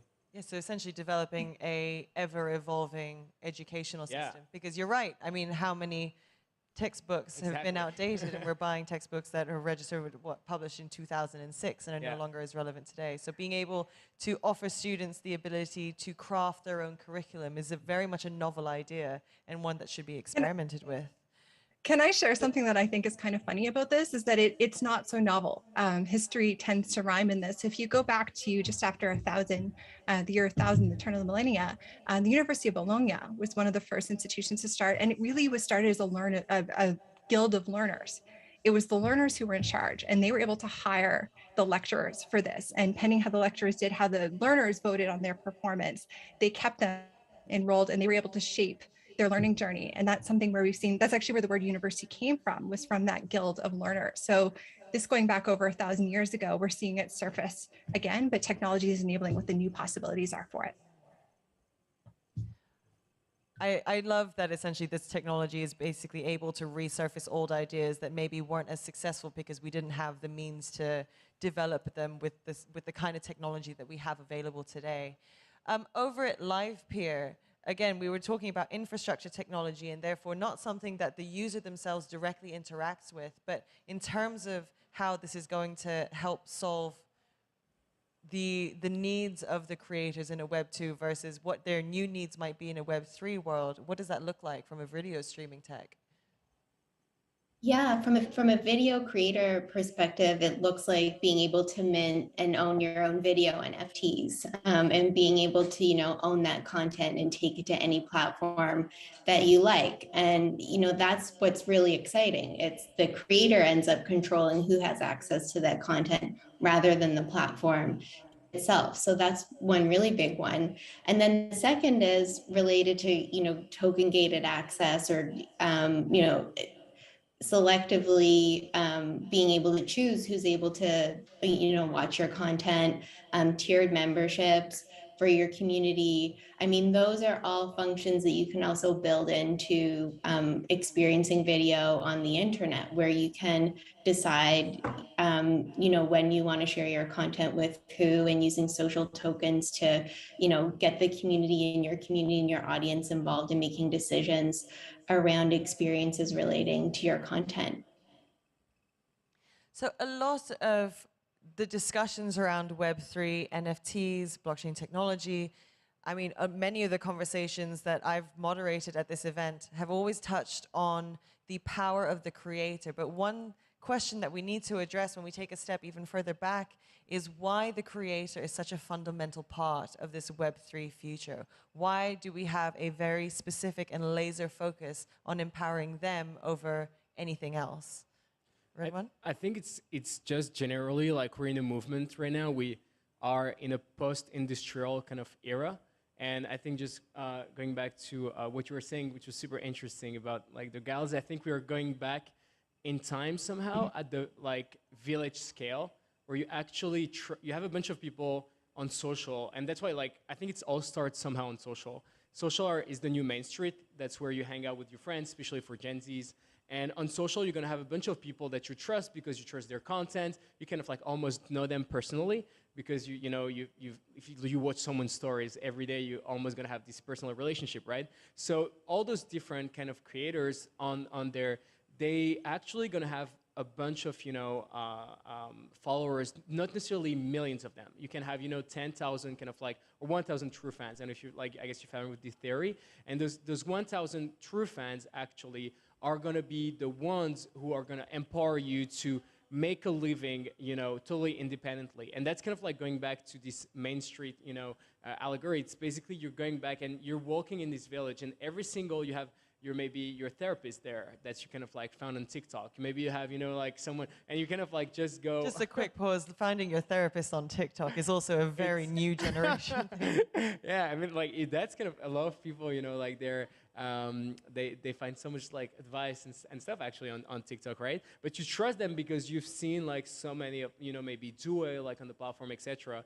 And basically what's the difference, I think, between maybe even 5 years ago and right now is that right now everybody's a creator pretty much. And so all those different people that you maybe you cross path with on TikTok maybe has 15K followers, and you're gonna transact with this creator. And Web3 really kind of creates something really special for those small creators by really enabling them to create the right almost economics. And that's why I think creators are so important, because I think like this is almost a new era where it's basically the new labor somehow, which is kind of like a free labor is happening on right now is happening for free on social, and that's we're into this translation toward and a right somehow system that's going to happen over time. So then over at Disco, for example, the content creators we speak of are the educators themselves in a way. So how do we make sure that they are empowered in this space as much as possible, or at least very receptive to educating people within this arena?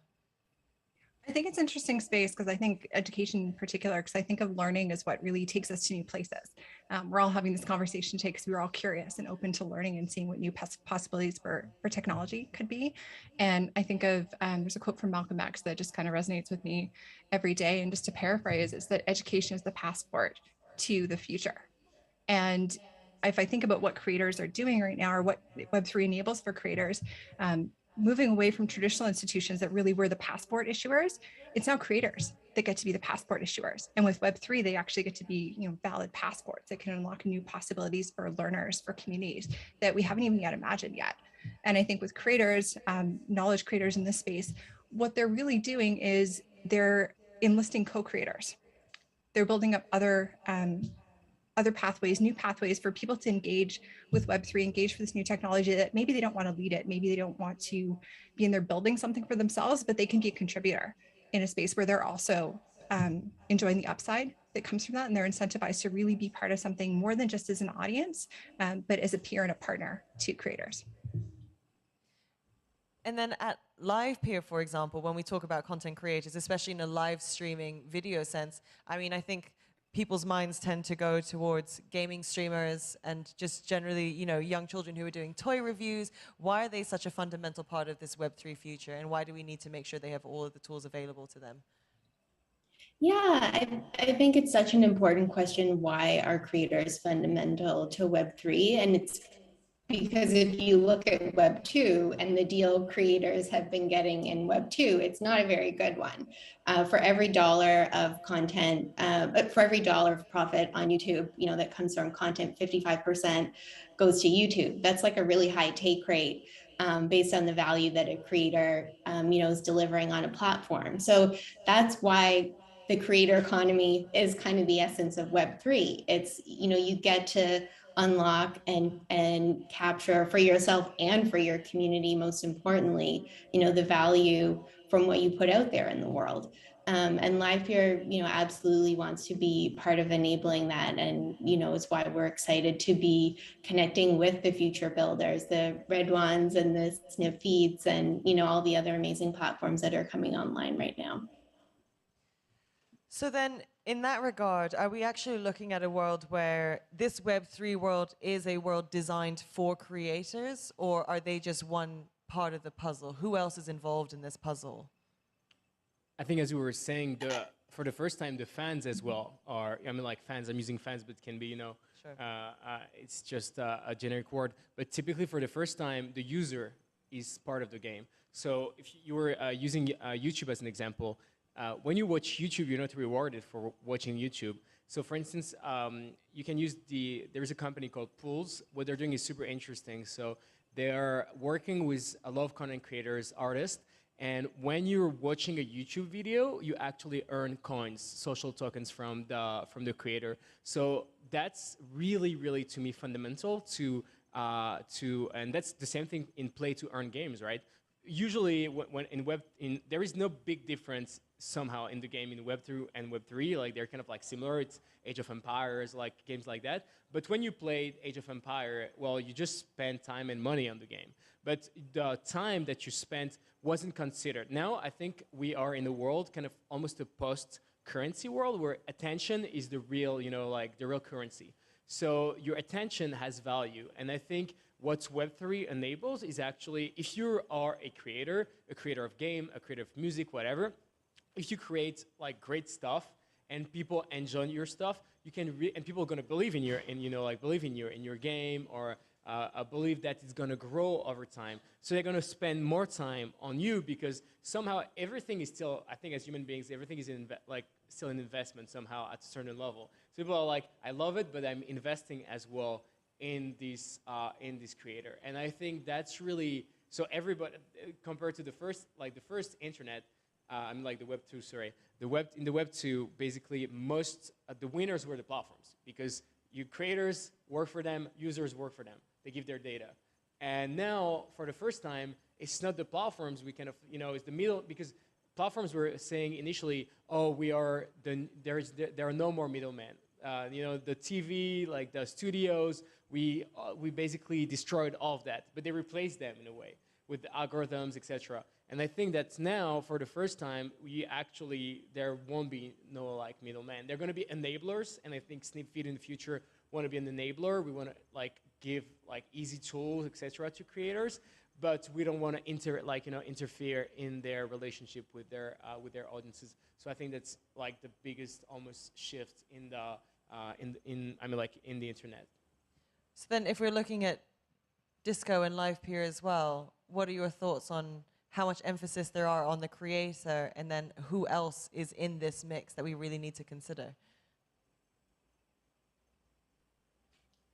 Shannon, should we start with you? Yeah, I mean, I think Redwan touched on it. It's the fans and the audiences are, co-creators in a lot of this. And that's the exciting thing I'm seeing right now is, creators who want to involve their fans and their audiences and being part of experiences, and again, like capturing that value and sharing that value together. And that's, the principle of DAOs, and why social tokens, are so powerful in this space, is because the creator, or, the star, recognizes that the fan is bringing as much value to the experience of being part of that community. And, that's the new economy that we're seeing that's so exciting.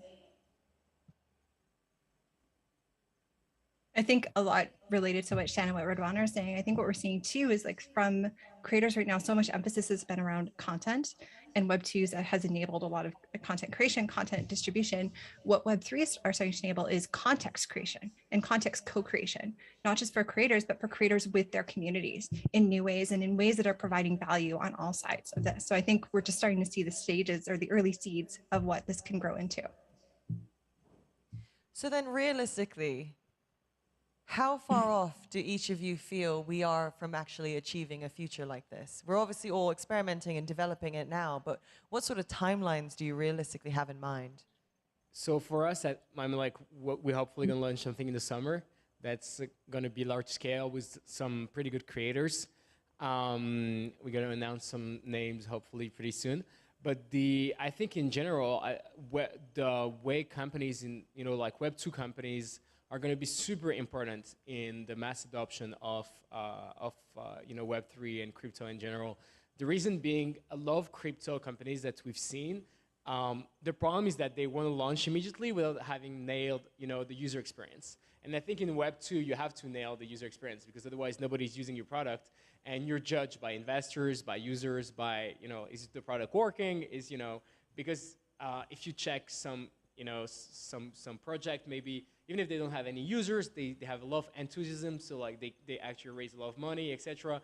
And I think typically the way Web2 companies can really have an impact is adding crypto in an experience that is already live. So typically, if someone transacts, buy a class, or they're already doing that. So you're just making the experience better, and you also know what, for instance, what the users are expecting when they're paying for something. Do they expect to have a wallet that's not connected and they need to connect that and have this extra step?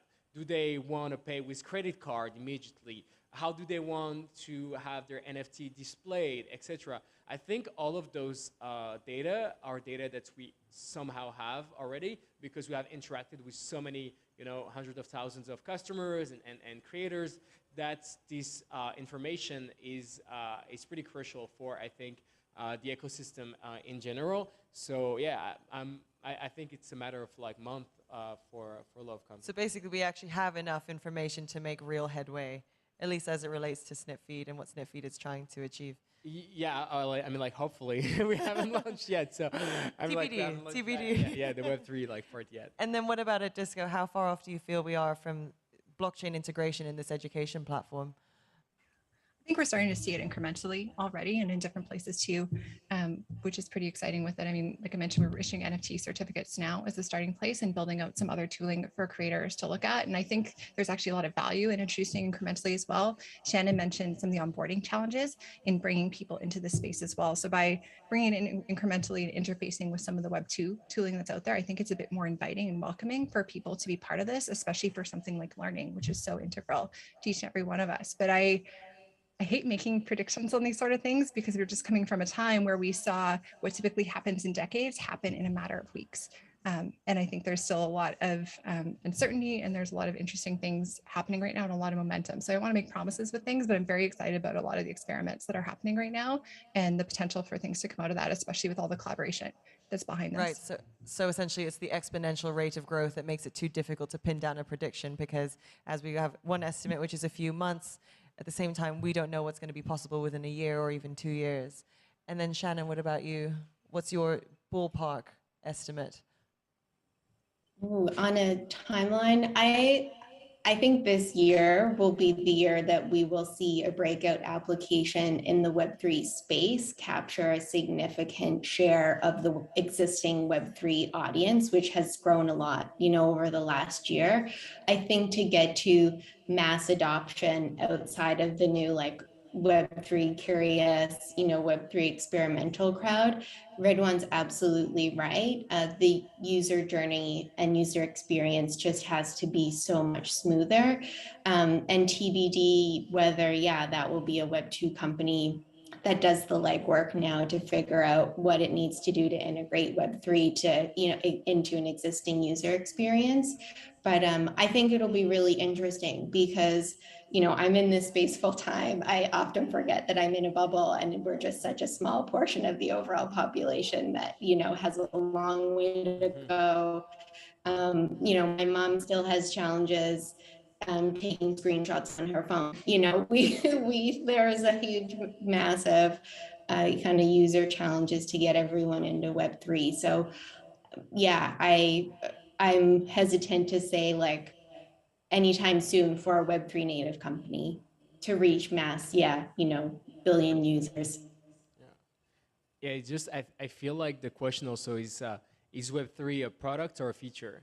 Because if you look, for instance, I'm just taking an example of like social audio, but with Clubhouse during COVID, people thought that social audio will be a product when actually it's working way better on a platform like Twitter, where it's kind of a feature. So is, for instance, tomorrow Twitter gonna, let's imagine, because I think they're the one who are the most likely to do something like that. Let's say if they decide to be partly decentralized, and if you actually look at the, originally the first version of Twitter, the idea was to be totally decentralized. So let's imagine that, you can earn, tokens, etc., maybe sell NFTs directly in there. Potentially that's what's cool and really, really bring mass adoption. I don't think necessarily a platform like Meta. I think it's funny because they have the name Meta, but I feel like they are so much, they care about the platform so much that they wouldn't, let it loose to their users. Yeah, that's kind of the question that the next few years is gonna have to answer. And I think, unfortunately, we're running out of time, so it's not a conversation we can dig into just yet. But I think that's actually a very critical point, because when we speak of this Web 2 versus Web 3 world, we're almost framing it as a total replacement of one another. And rather than recognizing that they they don't actually have to be mutually exclusive from each other. They can actually blend into, you know, that beautiful middle part of a Venn diagram, and seeing how that's going to unfold in the next few months to the next half decade is going to be really interesting. I mean, all three of you, thank you so much. Unfortunately, we have just run out of time, but this was a brilliant conversation. Best of luck with the integration of blockchain technology into Snipfeed and Disco and LivePeer. This has been an absolute pleasure. Thank you so much. Thank you. Thank you.